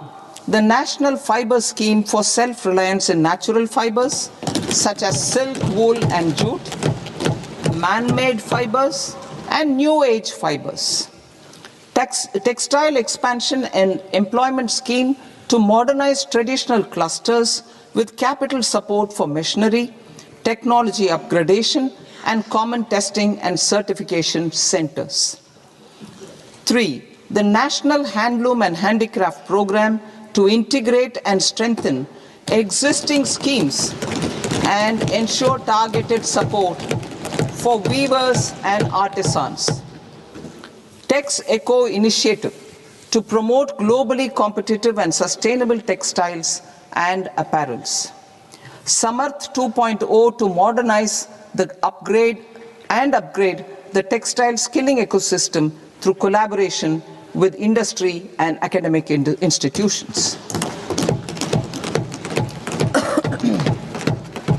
Further, I propose to set up mega textile parks in challenge mode. They can also focus on bringing value addition to technical textiles. I propose to launch the Mahatma Gandhi Gram Swaraj initiative to strengthen khadi, handloom and handicrafts. This will help in global market linkage and branding. It will streamline and support training, skilling, quality of process and production. This will benefit our weavers, village industries, One District, One Product ODOP initiative and also our rural youth. India has the potential to emerge as a global hub for high quality, affordable sports goods. I propose a dedicated initiative for sports goods that will promote manufacturing, research, and innovation in equipment design as well as material sciences. Rejuvenation of legacy industrial clusters. I propose to introduce a scheme to revive 200 legacy industrial clusters to improve their cost competitiveness and efficiency through infrastructure and technology upgradation. Creating champion SMEs and supporting micro enterprises. Recognizing MSMEs as a vital engine of growth, I propose a 3-pronged approach to help them grow as champions. Equity support. I propose to introduce a dedicated 10,000 crores SME growth fund to create future champions, incentivizing enterprises based on select criteria. I also propose to top up the Self-Reliant India Fund set up in 2021 with 2,000 crores to continue support to micro enterprises and maintain their access to risk capital. Liquidity support. With TREDS, more than 7 lakh crore has been made available to MSMEs. To leverage its full potential, I propose 4 measures. 1. Mandate TREDS as the transaction settlement platform for all purchases from MSMEs by CPSEs, serving as a benchmark for other corporates. 2. Introduce a credit guarantee support mechanism through CGT-MSE for invoice discounting on TREDS platform. 3.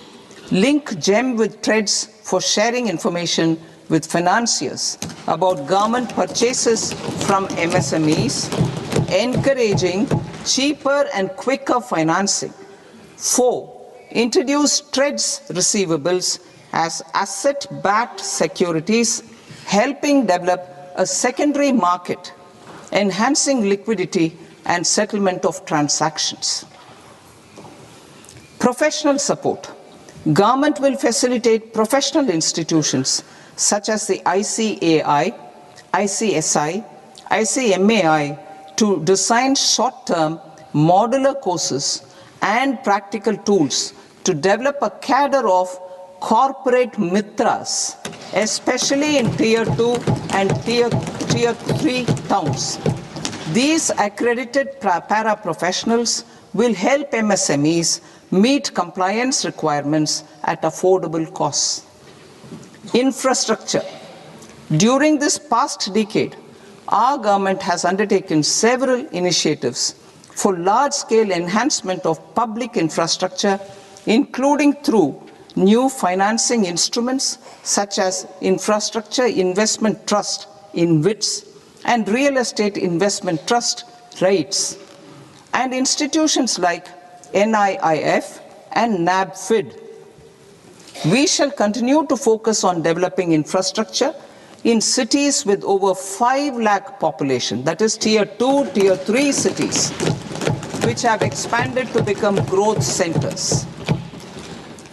Public capital expenditure has increased manifold from 2 lakh crore in 2014-15 to an allocation of 11.2 lakh crore in BE 25-26.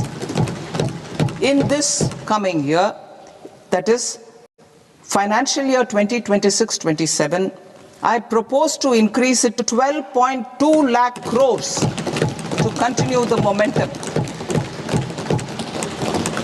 To strengthen the confidence of private developers regarding risks during infrastructure development and construction phase, I propose to set up an infrastructure risk guarantee fund to provide prudentially calibrated partial credit guarantee to lenders. Over the years, rights have emerged as a successful instrument for asset monetization. I propose to accelerate recycling of significant real estate assets of the CPSEs through the setting up of dedicated rights. To promote environmentally sustainable movement of cargo, I propose to 1. Establish new dedicated freight corridors connecting Dankuni in the east to Surat in the west. Operationalize 20 new national waterways over the next 5 years, starting with National Waterways 5 in Orissa to connect mineral-rich areas of Talcher and Angul and industrial centers like Kalinga Nagar to the ports of Paradeep and Dhamra. Training institutes will be set up as regional centers of excellence for development of required manpower for these waterways. This will benefit youth in the entire stretch of the waterways to train and acquire skills. Further, a ship repair ecosystem catering to inland waterways will also be set up at Varanasi and Patna. And C. launch a coastal cargo promotion scheme for incentivizing a modal shift from rail to road to increase the share of inland waterways and coastal shipping from 6% to 12% by 2047.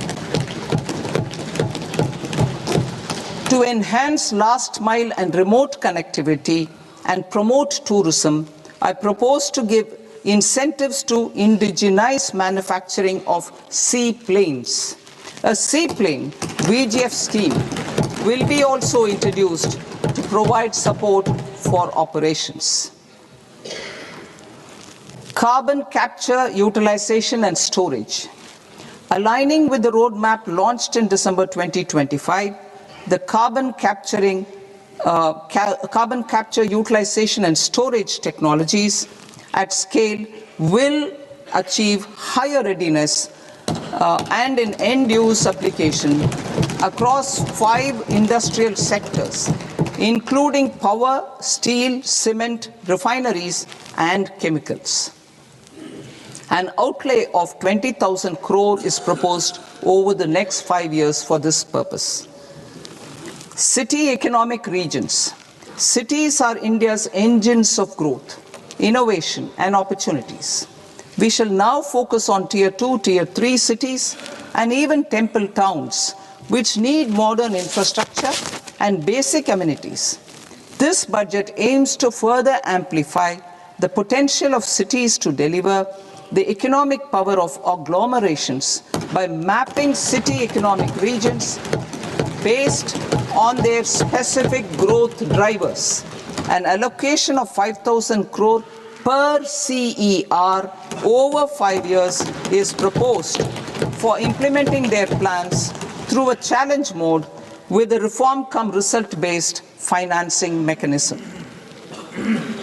In order to promote environmentally sustainable passenger systems, we will develop 7 high-speed rail corridors between cities as growth connectors, namely Mumbai to Pune, Pune to Hyderabad, Hyderabad to Bengaluru, Hyderabad to Chennai, Chennai to Bengaluru, Delhi to Varanasi, Varanasi to Siliguri.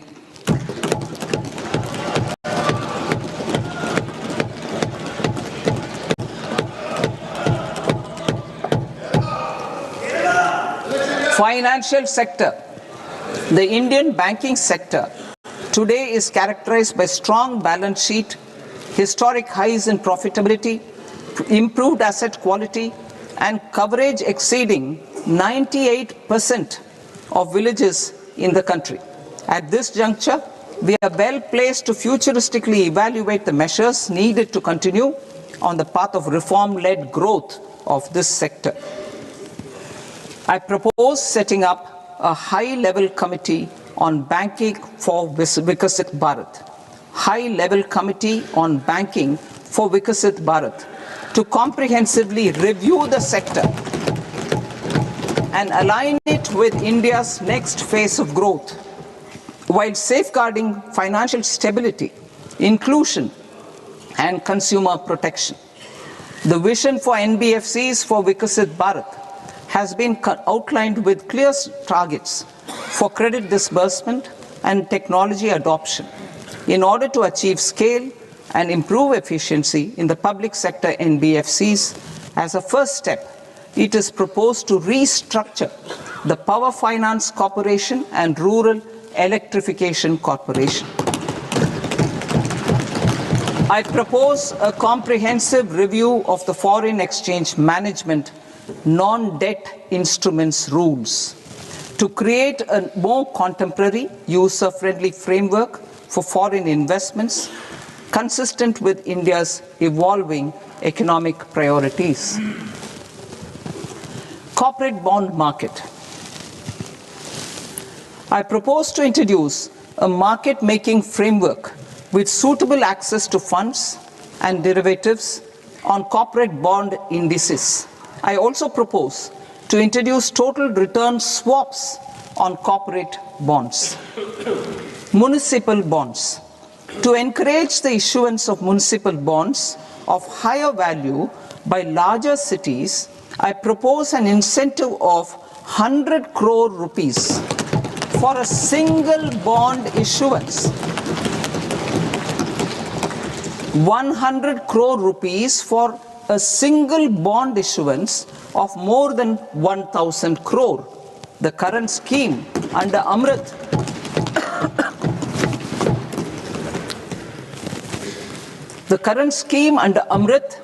which incentivizes issuances up to 200 crores only, will also continue to support smaller and medium towns. That will also continue to support the smaller and medium towns. Ease of doing business. Individual persons resident outside India, PROI, will be permitted to invest in equity instruments of listed Indian companies through the Portfolio Investment Scheme. It is also proposed to increase the investment limit for an individual PROI under the scheme from 5% to 10%, with an overall investment limit for all individual PROIs to 24% from the current 10%. Emerging technologies including AI. 21st century is technology driven. Adoption of technology is for the benefit of all people. Farmers in the field, women in STEM, youth keen to upskill, and Divyangjan to access newer opportunities. The government has taken several steps to support new technologies through AI Mission, National Quantum Mission, Anusandhan National Research Fund, and Research and Development and Innovation Fund. Our second kartavya is to fulfill aspirations and build capacities. Close to 25 crore individuals have come out of multi-dimensional poverty through a decade of our government's sustained and reform-oriented efforts.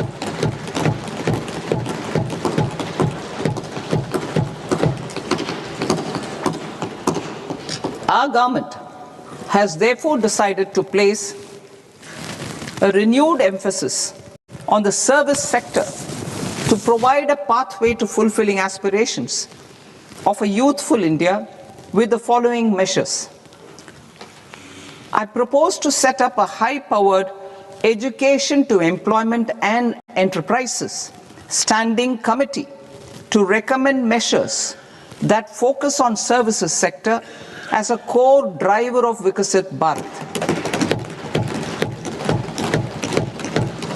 This will make us a global leader in services with a 10% global share by 2047. The committee will prioritize areas to optimize the potential for growth, employment, and exports.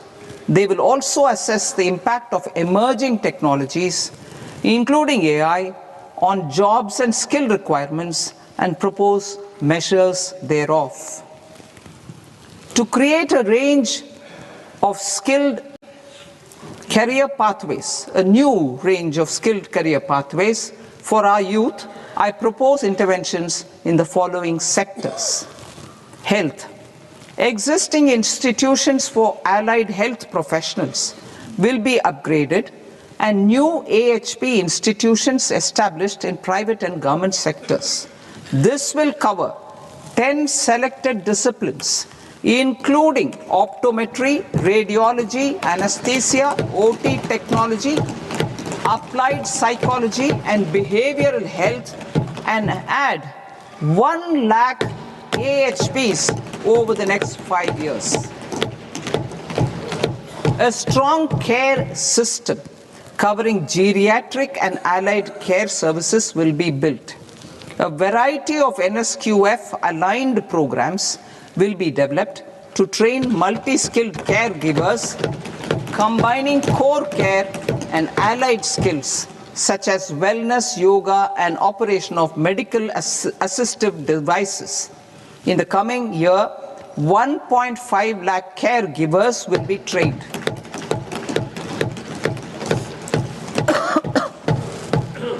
hubs for medical value tourism. To promote India as a hub for medical tourism services, I propose to launch a scheme to support states in establishing 5 regional medical hubs in partnership with the private sector. These hubs will serve as integrated healthcare complexes that combine medical, educational and research facilities. They will have Ayush centers, medical value tourism facilitation centers and infrastructure for diagnostics, post-care and rehabilitation.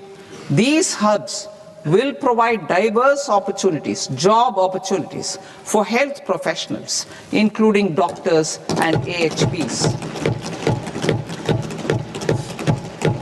Ancient Indian yoga, already respected in several parts of the world, was given a mass global recognition when Honorable Prime Minister took it to the UN. Post-COVID, Ayurveda gained a similar global acceptance and recognition. Exporting quality Ayurveda products helps farmers who grow the herbs and youth who process the products. To meet growing global demand, a few more steps are being taken. I propose to 1. Set up 3 new All India Institutes of Ayurveda. 2. Upgrade Ayush pharmacies and drug testing labs for higher standards of certification ecosystem and make available more skilled personnel. 3. Upgrade the WHO Global Traditional Medicine Center in Jamnagar to bolster evidence-based research, training and awareness for traditional medicine. Animal husbandry. Livestock contributes to close to 16% of farm income, including of poor and marginal households. To scale up availability of veterinary professionals by more than 20,000, I propose to roll out a loan-linked capital subsidy support scheme for establishment of veterinary and para-veterinary colleges, veterinary hospitals, diagnostic laboratories, and breeding facilities in private sector. Collaboration between Indian and foreign institutions will also be facilitated. Orange economy. India's animation, visual effects, gaming and comics sector, ABGC sector, is a growing industry projected to require 2 million professionals by 2030. I propose to support the Indian Institute of Creative Technologies, Mumbai, in setting up ABGC content creator labs in 15,000 secondary schools all over the country and 500 colleges. The Indian design industry is expanding rapidly, and yet there is a shortage of Indian designers.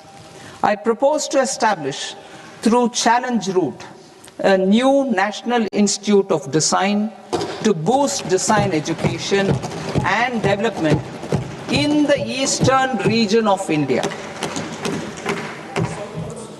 Education. Our government will support states through Challenge Route in creating 5 university townships in the vicinity of major industrial and logistics corridors.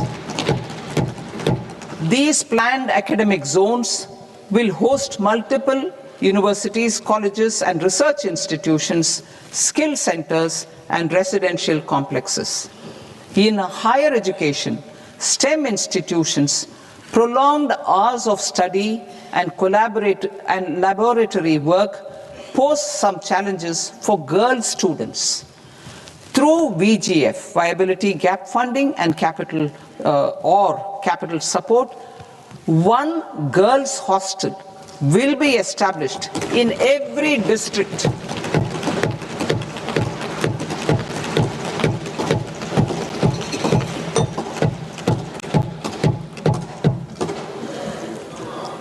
To promote astrophysics and astronomy, via immersive experiences. 4 telescope infrastructure facilities will be set up or upgraded. The National Large Solar Telescope, the National Large Optical Infrared Telescope, the Himalayan Chandra Telescope, and the Cosmos 2 Planetarium. Tourism. The tourism sector has the potential to play a large role in the employment generation, forex earnings, and expanding the local economy.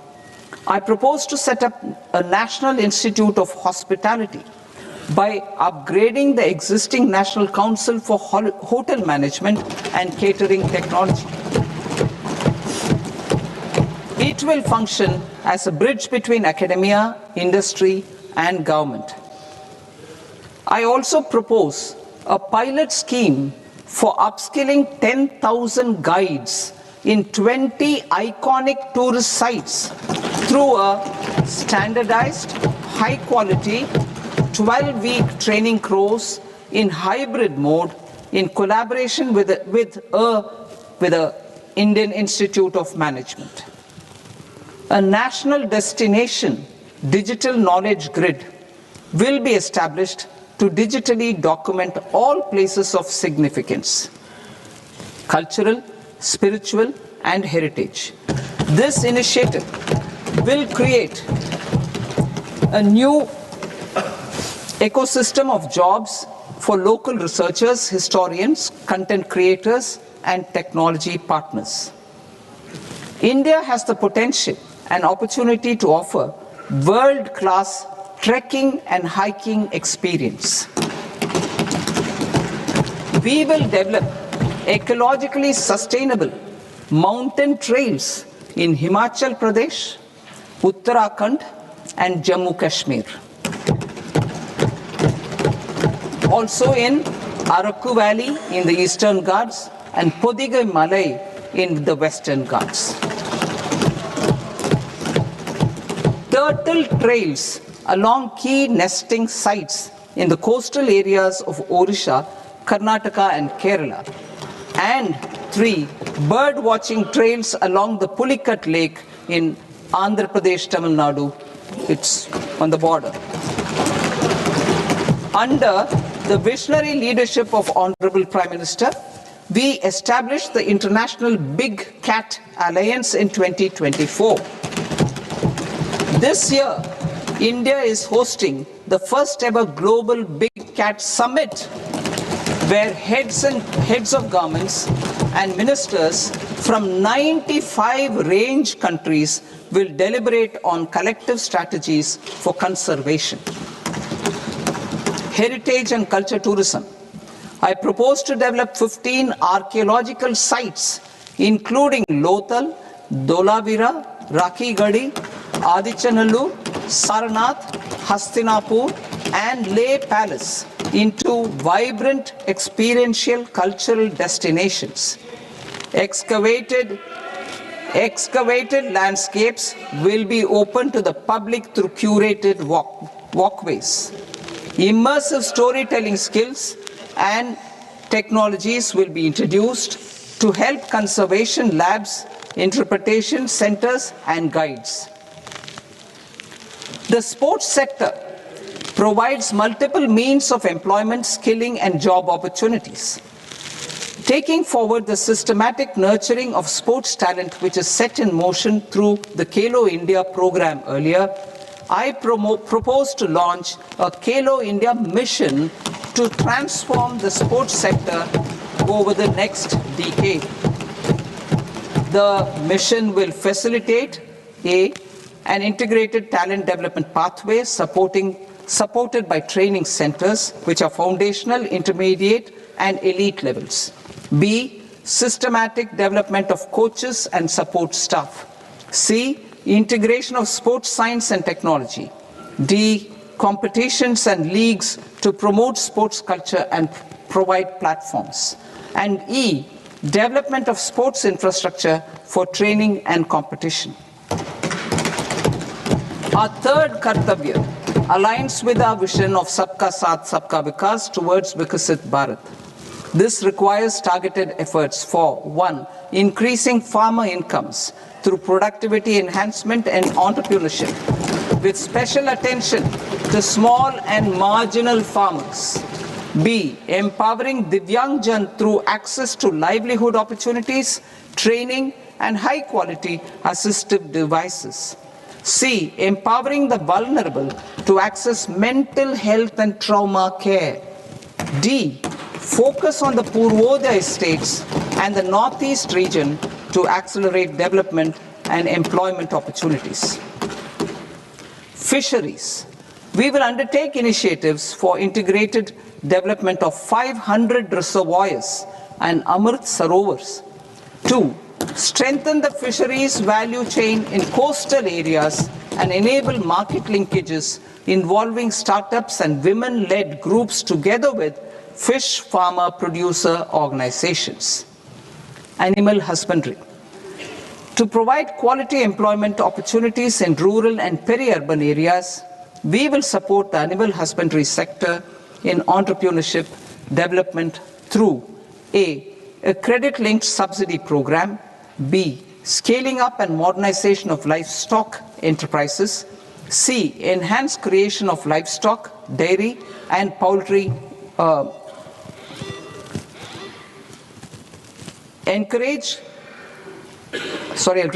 Enhanced creation of livestock, dairy, and poultry-focused integrated value chains. And D. Encourage creation of livestock farmer-producer organizations. High-value agriculture. To diversify farm outputs, increase productivity, enhance farmers' incomes, and create new employment opportunities, we will support high-value crops such as coconut, sandalwood, cocoa, cashew in the coastal areas, agar trees in northeast, and nuts such as almonds, walnuts, and pine nuts in our hilly regions. All of them will be supported. India is the world's largest producer of coconuts. About 30 million people, including nearly 10 million farmers, depend on coconuts for their livelihood.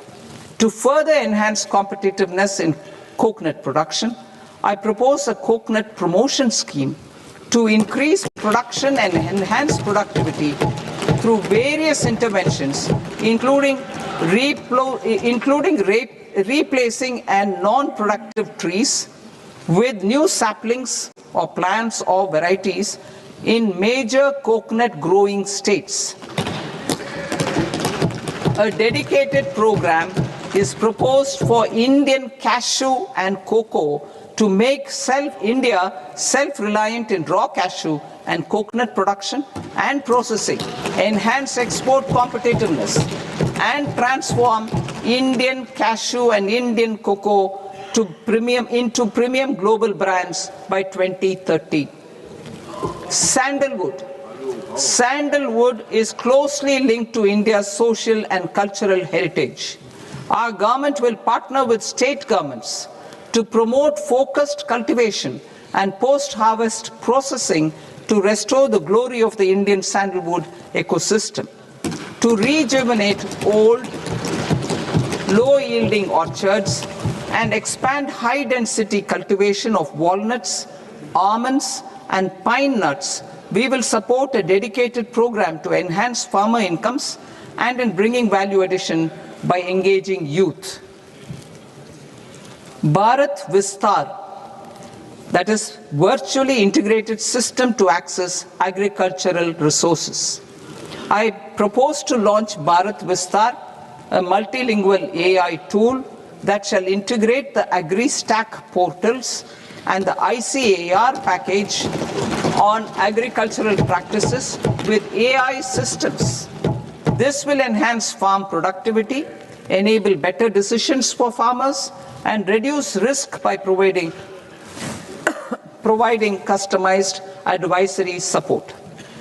She Marts for rural women-led enterprises.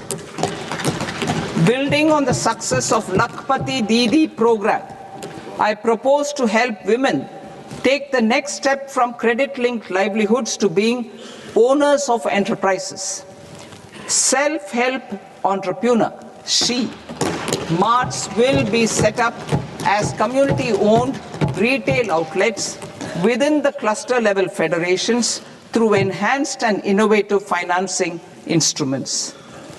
Empowering Divyangjan. Divyangjan Kaushal Yojana.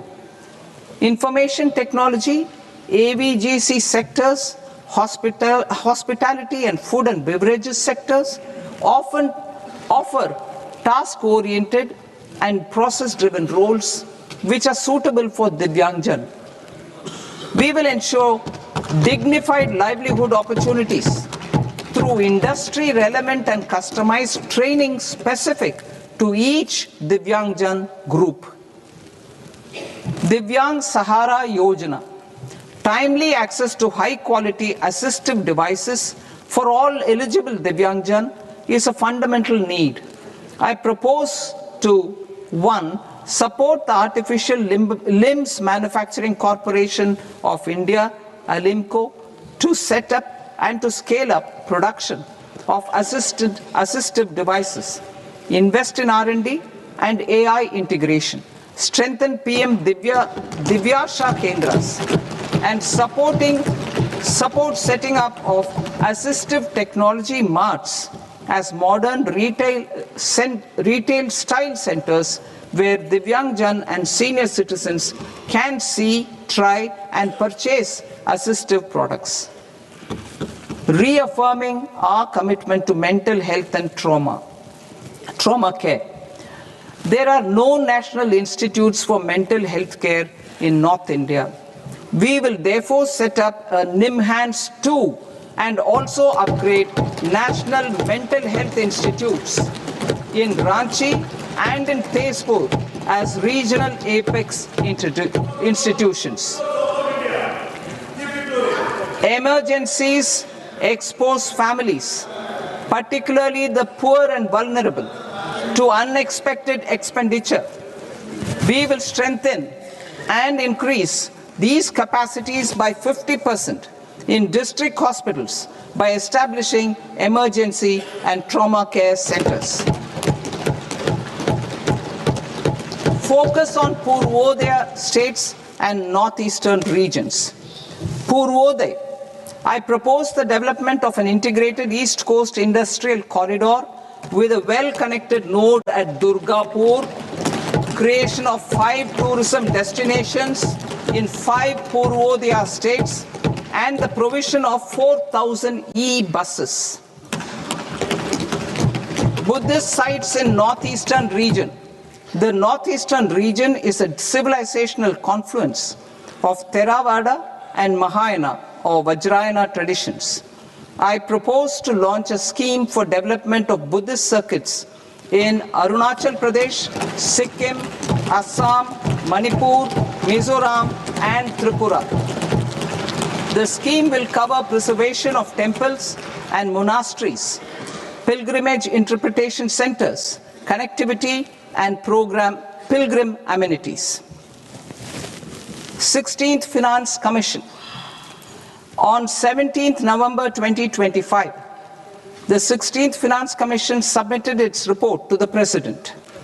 As mandated under Article 281 of the Constitution, the government is to lay the report along with the explanatory memorandum on the action taken report on the recommendations of the Commission in Parliament, which, Sir, Honourable Speaker, you've allowed me to do at the commencement of the session. The government has accepted the recommendation of the Commission to retain the vertical share of devolution at 41%. As recommended by the Commission, I have provided 1.4 lakh crores of rupees to the states for the year 2026-2027 as Finance Commission grants. These include rural and urban local body and disaster management grants. Fiscal consolidation. Government has been delivering on our fiscal commitments consistently without compromising on social needs. To strive towards accepted standards of fiscal management in Budget 25-26, I had indicated that the central government would target reaching a debt to GDP ratio of 50 plus or minus 1% by 2030-31.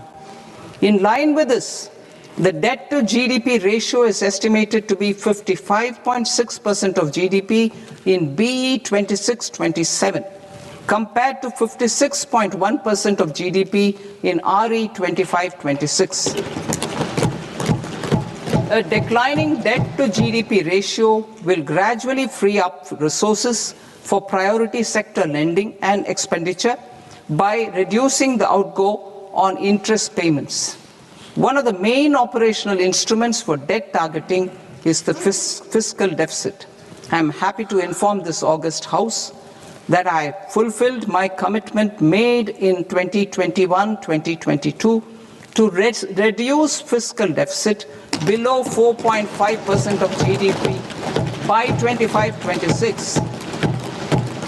In RE 25-26, the fiscal deficit has been estimated at par with BE of 2025-26 at 4.4% of GDP. In line with the new fiscal prudence path of debt consolidation, the fiscal deficit in BE 26-27 is estimated to be 4.3% of the GDP.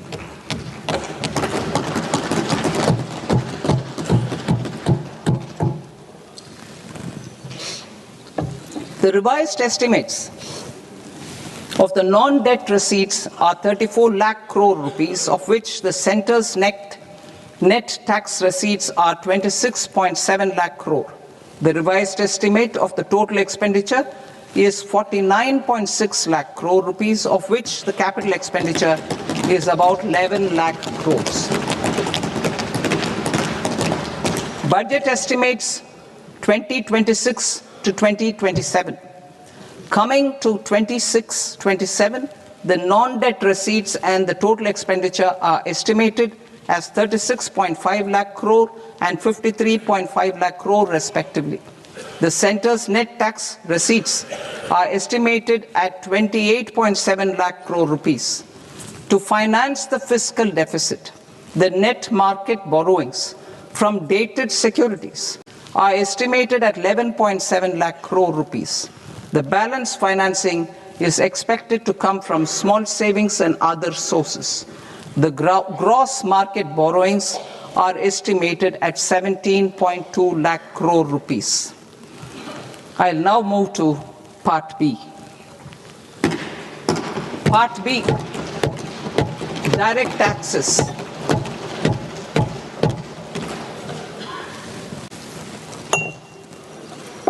Honorable Speaker, sir, I now present my proposals on direct taxes. New Income Tax Act.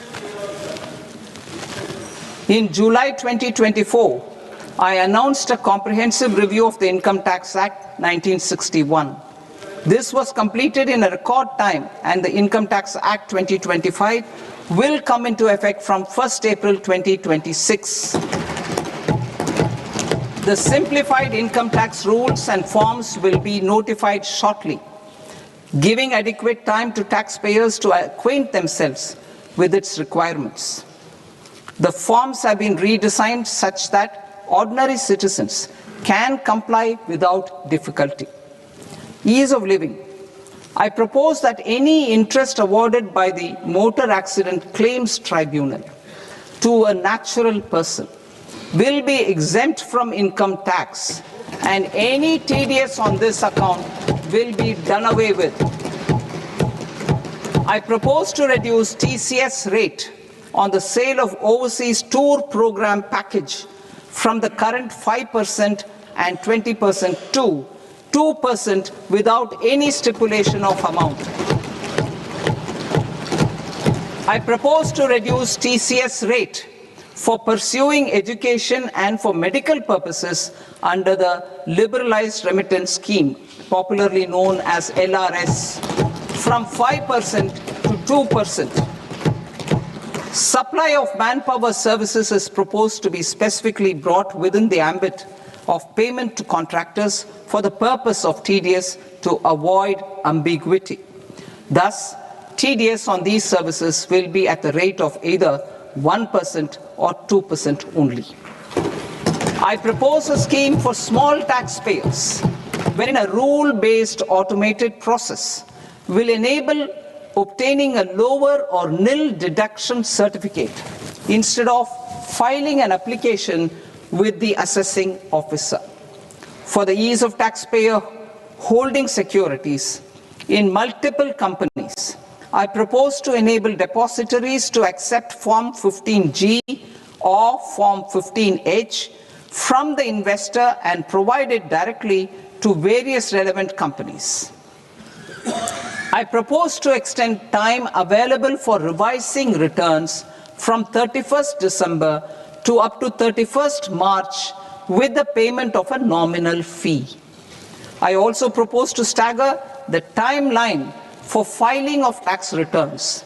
Individuals with ITR 1 and ITR 2 returns will continue to file till 31st July, and non-audit business cases or trusts are proposed to be allowed time till 31st August. TDS on sale of immovable property by a non-resident is proposed to be deducted and deposited through resident buyers and his or her PAN-based challan instead of requiring a TAN, which is a temporary accounting number. To address practical issues of small taxpayers like students, young professionals, tech employees, relocated NRIs, and such others, I propose to introduce a one-time 6-month foreign asset disclosure scheme for these taxpayers to disclose income or assets below a certain size. This scheme would be applicable for two categories of taxpayers, namely A, who did not disclose their overseas income or assets, and B, who disclosed their overseas income and or paid due tax but could not declare the asset acquired. For category A, the limit of undisclosed income or asset is proposed to be up to 1 crore rupees. They need to pay 30% of fair market value of asset or 30% of undisclosed income as tax and 30% as additional income tax in lieu of penalty, and would thereby get immunity from prosecution. For category B, asset value is proposed to be up to 5 crore rupees. Here, immunity from both penalty and prosecution will be available with a payment of fee of 1 lakh rupees. Rationalizing penalty and prosecution. Multiplicity of proceedings are hindrance to the ease of doing business. I propose to integrate assessment and penalty proceedings by way of a common order for both. There will be no interest liability on the taxpayer on the penalty amount for the period of appeal before the first appellate authority, irrespective of the outcome of appeal process. Further, quantum of prepayment is being reduced from 20% to 10% and will continue to be calculated only on core tax demand. As an additional measure for reducing litigation, I propose to allow taxpayers to update their returns even after reassessment proceedings have been initiated, and an additional 10% tax rate over and above the rate applicable for the relevant year. The assessing officer will then use only this updated return in his proceedings. There is already a framework for immunity from penalty and prosecution in the cases of underreporting. I propose to apply this framework for immunity to misreporting too. However, in such a case, the taxpayer will need to pay 100% of the tax amount as an additional income tax over and above the tax and interest due. Penalties for certain technical defaults, such as failure to get accounts audited, non-furnishing of transfer pricing audit report, and default in furnishing statement for financial transactions are proposed to be converted into fee.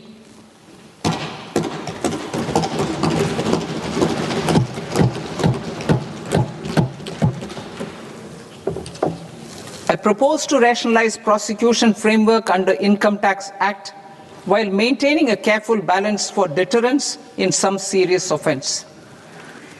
Non-production of books of account and documents and requirement of TDS payment where payment is made in kind are being decriminalized. Further, minor offences will attract fine only. The remaining prosecutions will be graded commensurate with the quantum of offence. They will entail only simple imprisonment with maximum imprisonment reduced to 2 years and power to courts to convert even those into fines. There is no penalty. There is no penalty presently for non-disclosure of non-immovable foreign assets with aggregate value less than 20 lakh rupees. I propose to also provide them with immunity from prosecution with retrospective effect from 1/10/2024.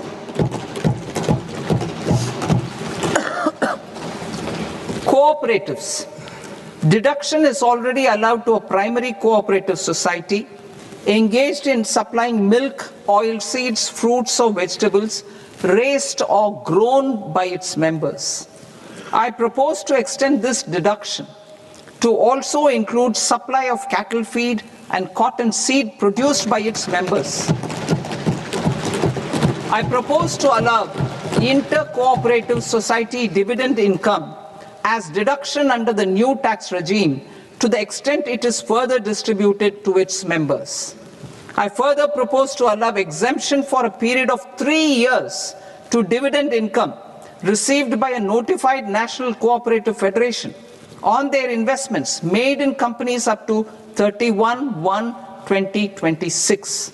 This exemption would be allowed only for dividends further distributed to its member cooperatives.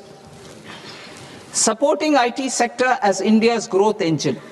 India is a global leader in software development services, IT-enabled services, knowledge process outsourcing services, and contract R&D services relating to software development. These businesses and their segments are quite interconnected with each other.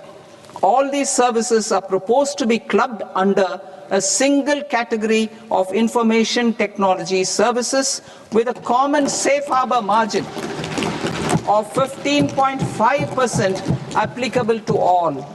The threshold for availing safe harbor for IT services is being enhanced substantially from 300 crore rupees to 2,000 crore rupees. Safe harbor for IT services shall be approved by an automated rule-driven process without any need for tax officer to examine and accept the application.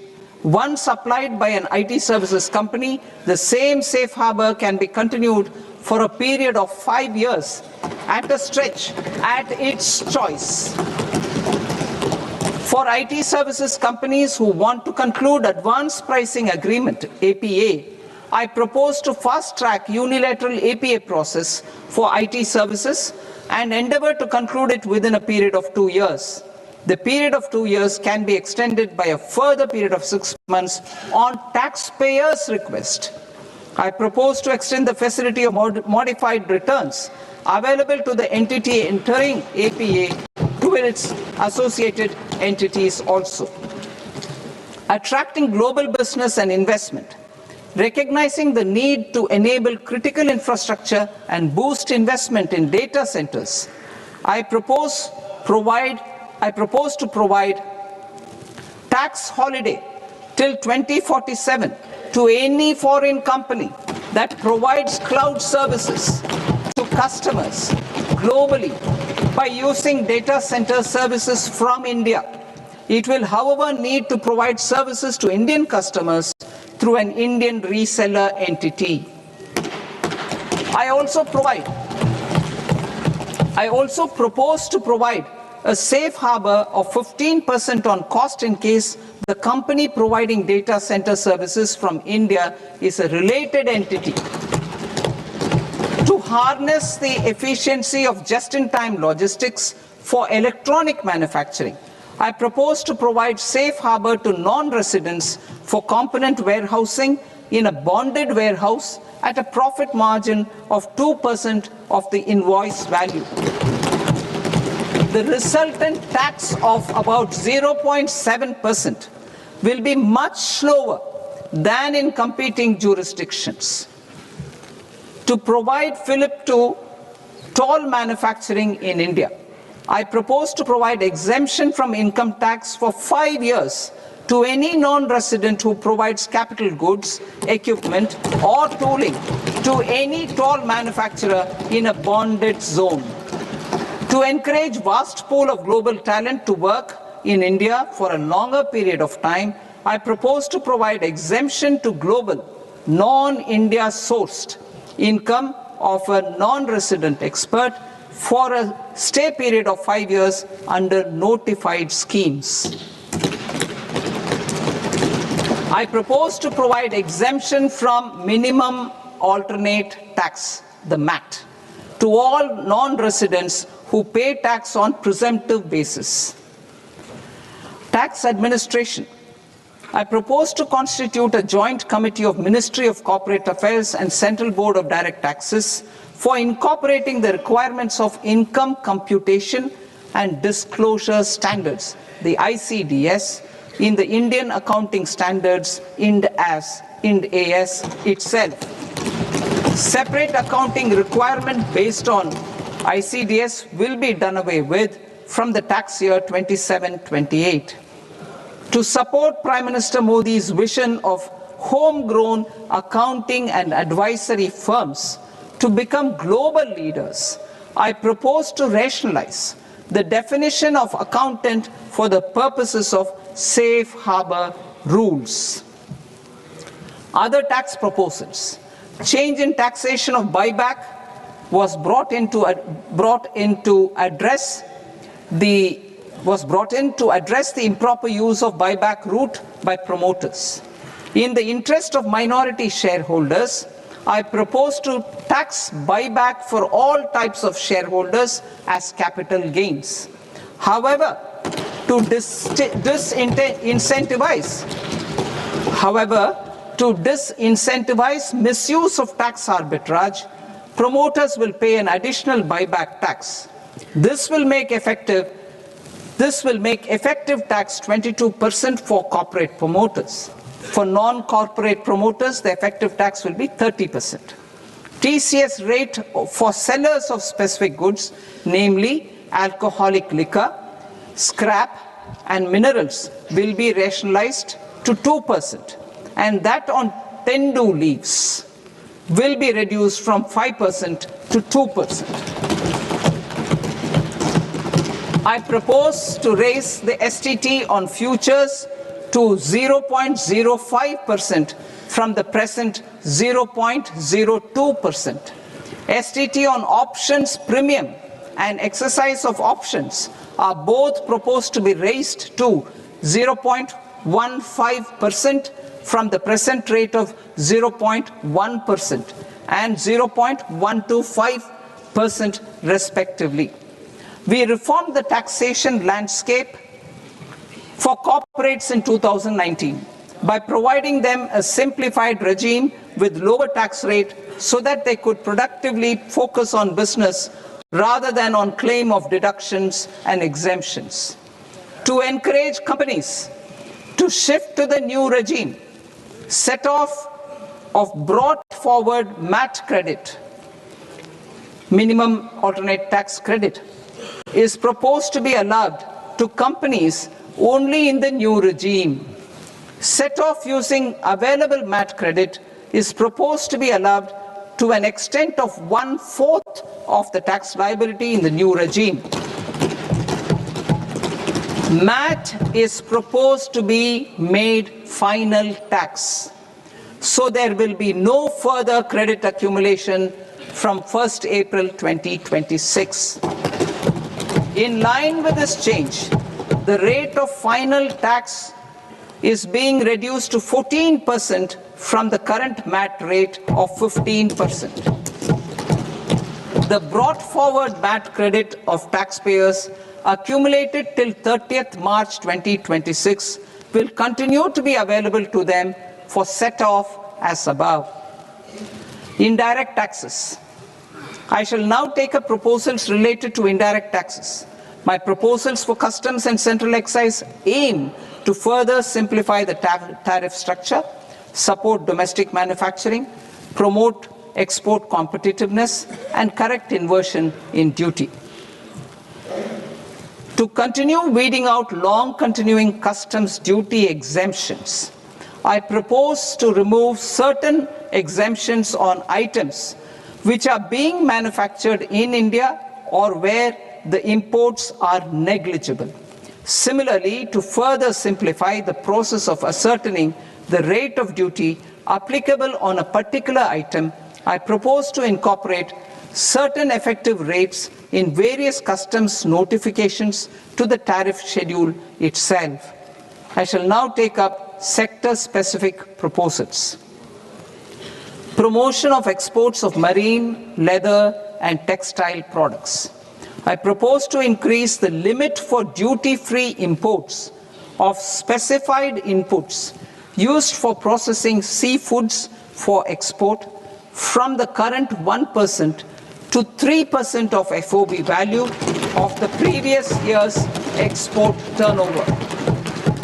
I also propose to allow duty-free imports of specified inputs, which is currently available for exports of leather or synthetic footwear, to exports of shoe uppers as well. I propose to extend the time period for export of final product from the existing 6 months to 1 year for exporters of leather or textile garments, leather or synthetic footwear, and other leather products. Energy transition and security. I propose to extend the basic customs duty exemption given to capital goods used for manufacturing lithium-ion cells for batteries to those used for manufacturing lithium-ion cells for battery energy storage systems also. I propose to exempt basic customs duty on import of sodium antimonate for use in manufacture of solar glass. Nuclear power. I propose to extend the existing basic customs duty exemption on imports of goods required for nuclear power projects till the year 2035 and expand it for all nuclear plants irrespective of their capacity. Critical minerals. It is proposed to provide basic customs duty exemption to the import of capital goods required for the processing of critical minerals in India. Biogas blended CNG. I propose to exclude the entire value of biogas while calculating the central excise duty payable on biogas blended CNG. Civil and defense aviation. I propose to exempt basic customs duty on components and parts required for the manufacture of civilian training and other aircrafts.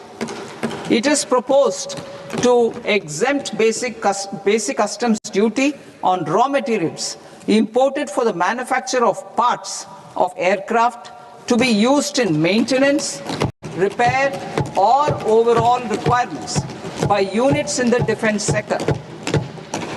Electronics. To deepen value addition in the consumer electronics sector, I propose to exempt basic customs duty on specified parts used in the manufacture of microwave ovens. Special economic zone. To address the concerns arising about utilization of capacity by manufacturing units in the special economic zones due to global trade disruptions, I propose as a special one-time measure to facilitate sales by eligible manufacturing units in SEZs to the domestic tariff area at concessional rates of duty. The quantity of such sales will be limited to a prescribed proportion of their exports. Necessary regulatory changes will be undertaken to operationalize the measures while ensuring level playing field for the units working in the DTA. Ease of living. To rationalize the customs duty structure for goods imported for personal use, I propose to reduce the tariff rate on all dutiable goods imported for personal use from 20% to 10%. To provide relief to patients, particularly those suffering from cancer, I propose to exempt basic customs duty on 17 drugs or medicines. I propose also to add 7 more rare diseases for the purposes of exempting import duties on personal imports of drugs, medicines, and food for special medical purposes used in their treatment. Customs process. India's role and share in the global trade is poised for a major leap in line with our ambition and journey towards Vikasit Bharat. In this regard, I propose many measures for custom processes to have minimal intervention for smoother and faster movement of goods and greater certainty to the trade. Trust-based systems. I propose to enhance duty deferral period for Tier 2 and Tier 3 authorized economic operators, known as AEOs, from 15 days to 30 days. I propose to provide eligible manufacturer importers the same duty deferral facility. This should encourage them to get themselves accredited as a full-fledged Tier 3 AEO in due course. To provide greater certainty and for better business planning, I propose to extend validity period of advance ruling binding on customs from the present 3 years to 5 years. In the spirit of the whole of government approach,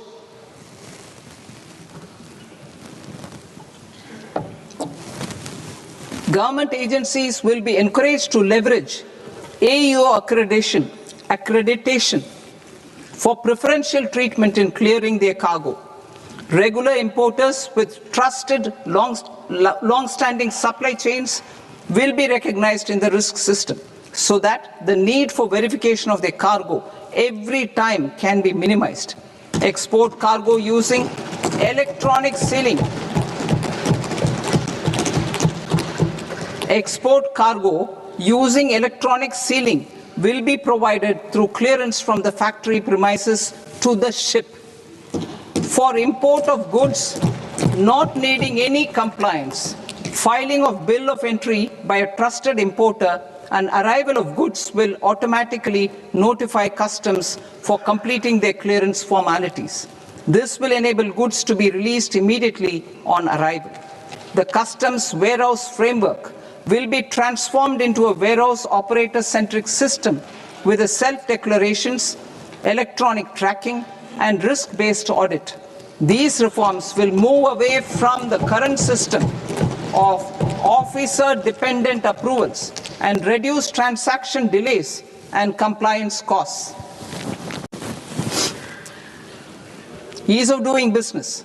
Approvals required for cargo clearance from various government agencies will be seamlessly processed through a single and interconnected digital window by the end of the financial year. Processes involved in clearance of food, drugs, plant, and animal and wildlife products, accounting for about 70% of interdicted cargo, will be operationalized on this system by April 2026 itself. For goods not having any compliance requirement, clearance will be done by customs immediately after online registration is completed by the importer, subject to the payment of duty. Customs integrated system will be rolled out in 2 years as a single integrated and scalable platform for all customs processes. Utilization of non-intrusive scanning with advanced imaging and AI technology for risk assessment will be expanded in a phased manner with the objective to scan every container across all the major ports. New export opportunities to support Indian fishermen to fully harness the economic value of marine resources beyond our territorial waters. The following measures will be taken. A. Fish catch by an Indian fishing vessel in exclusive economic zone or on the high seas will be made free of duty. Landing of such fish on foreign port will be treated as export of goods. Safeguards will be put in place to prevent misuse during fish catch, transit, or transshipment. To support aspirations of India's small businesses, artisans, and startups to access global markets through e-commerce, I am pleased to announce complete removal of the current value cap of 10 lakh rupees per consignment on courier exports. In addition, handling of rejected and returned consignments will be improved with effective use of technology for identifying such consignments. I propose to revise provisions governing baggage clearance during international travel to address genuine concerns of passengers. The revised rules will enhance duty-free allowances in line with the present-day travel realities and provide clarity in temporary carriage of goods brought in or taken out.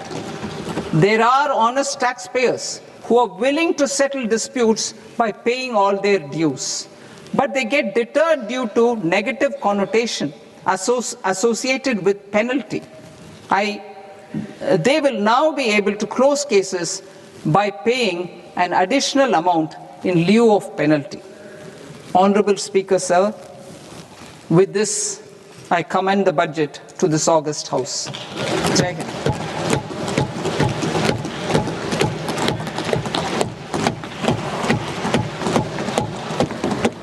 One and a half hours.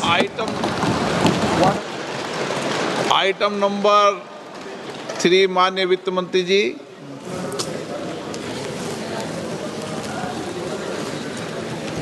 Item number 2, sir. 3. Sir, with your permission, I rise to lay on the table of the the following statements under Section 3, 1 of the Fiscal Responsibility and Budget Management Act of 2003. Medium-term fiscal policy cum fiscal policy strategy statement and macroeconomic framework statement. Item number 4 माननीय वित्त मंत्री जी। Sir, with your permission, I move for leave to introduce the Finance Bill 2026. प्रश्न ये कि विधेयक को पुनर्स्थापित करने की अनुमति प्रदान की जाए। जो सदस्य इस पक्ष में हाँ गए, जो सदस्य विरोध में ना गए, मेरे विचार में निर्णय हाँ वालों के पक्ष में, हाँ वालों के पक्ष में अनुमति प्रदान की जाती है। माननीय मंत्री जी, अब विधेयक पूरे स्थापित करें। Sir, I introduce the bill. माननीय सदस्यगण, आपको सूचित किया जाता है कि माननीय वित्त मंत्री जी के बजट भाषण की कॉपी पब्लिकेशन काउंटर पर ली जाती है। बजट भाषण और बजट से संबंधित दस्तावेज आपके मोबाइल फोन और मेंबर पोर्टल्स पर ही उपलब्ध है। सभा की कार्रवाई कल सोमवार दिनांक 2 फरवरी 2026 को प्राप्त 11 बजे तक के लिए स्थगित की जाती है। तर अर्थमंत्री निर्मला सीतारामन यांनी आता अर्थसंकल्प मांडलेला आहे आणि अर्थसंकल्प मांडताना शेअर बाजारात मोठी घसरण झाल्याचं पाहायला मिळते। सेन्सेक्स 1150 अंकांनी घसरल्याचं सध्या पाहायला मिळते। बजेटमध्ये अनेक गोष्टींचा यावेळी त्यांनी मागोवा घेतलेला आहे। 1 एप्रिल पासून खरंतर न्यू इन्कम टॅक्स स्लॅब आता जारी होणार आहे। सर्वसामान्य करदात्यांना यामध्ये कोणताही दिलासा मिळालेला नाहीये।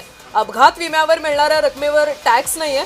मात्र 31 ऑगस्ट पर्यंत खरं तर आता टॅक्स भरता येणार आहे आणि 1 एप्रिल पासून नवीन इन्कम टॅक्स स्लॅब लागू होणार. सर्वसामान्य करदात्यांना कोणताही दिलासा नाही. इन्कम टॅक्समध्ये कोणताही बदल करण्यात आलेला नाही. सर्वसामान्य करदात्यांना त्यामुळे कोणताही दिलासा नाही आहे. सर्वसामान्य करदाते या अर्थसंकल्पाकडे लक्ष ठेवून होते, मात्र तसा कोणताही दिलासा या करदात्यांना मिळालेला नाहीये, कारण इन्कम टॅक्समध्ये कोणताही बदल करण्यात आलेला नाही. महत्त्वाची बातमी आहे, कॅन्सरच्या 17 औषधांवरील आयात शुल्कात कपात करण्यात आलेली आहे. कॅन्सर त्यासोबतच मधुमेहाच्या औषधांवर आयात कर कपात असेल, ज्यामुळे ही औषधं स्वस्त होतील. दुसरीकडे अर्थसंकल्पादरम्यानच शेअर बाजारात मोठी घसरण झाल्याचं पाहायला मिळतंय. सेन्सेक्स 1150 अंकांनी घसरलेला आहे, तर निफ्टी 352 अंकांनी घसरलेली आहे. तर महत्त्वाची अपडेट आपण पाहतोय की कशा पद्धतीनं अर्थसंकल्प मांडण्यात आला. अनेक मुद्दे यावेळी अर्थमंत्री निर्मला सीतारमण यांनी मांडलेले आहेत. यामध्ये परदेश यात्रा स्वस्त होईल असं त्यांनी म्हटलेलं आहे. दारू खनिज महाग होणार, तर सीएनजी आणि बायोगॅस स्वस्त होईल असं त्यांनी म्हटलंय. आणि ज्यावेळी हा अर्थसंकल्प मांडला जात होता त्याचवेळी शेअर बाजारात मोठी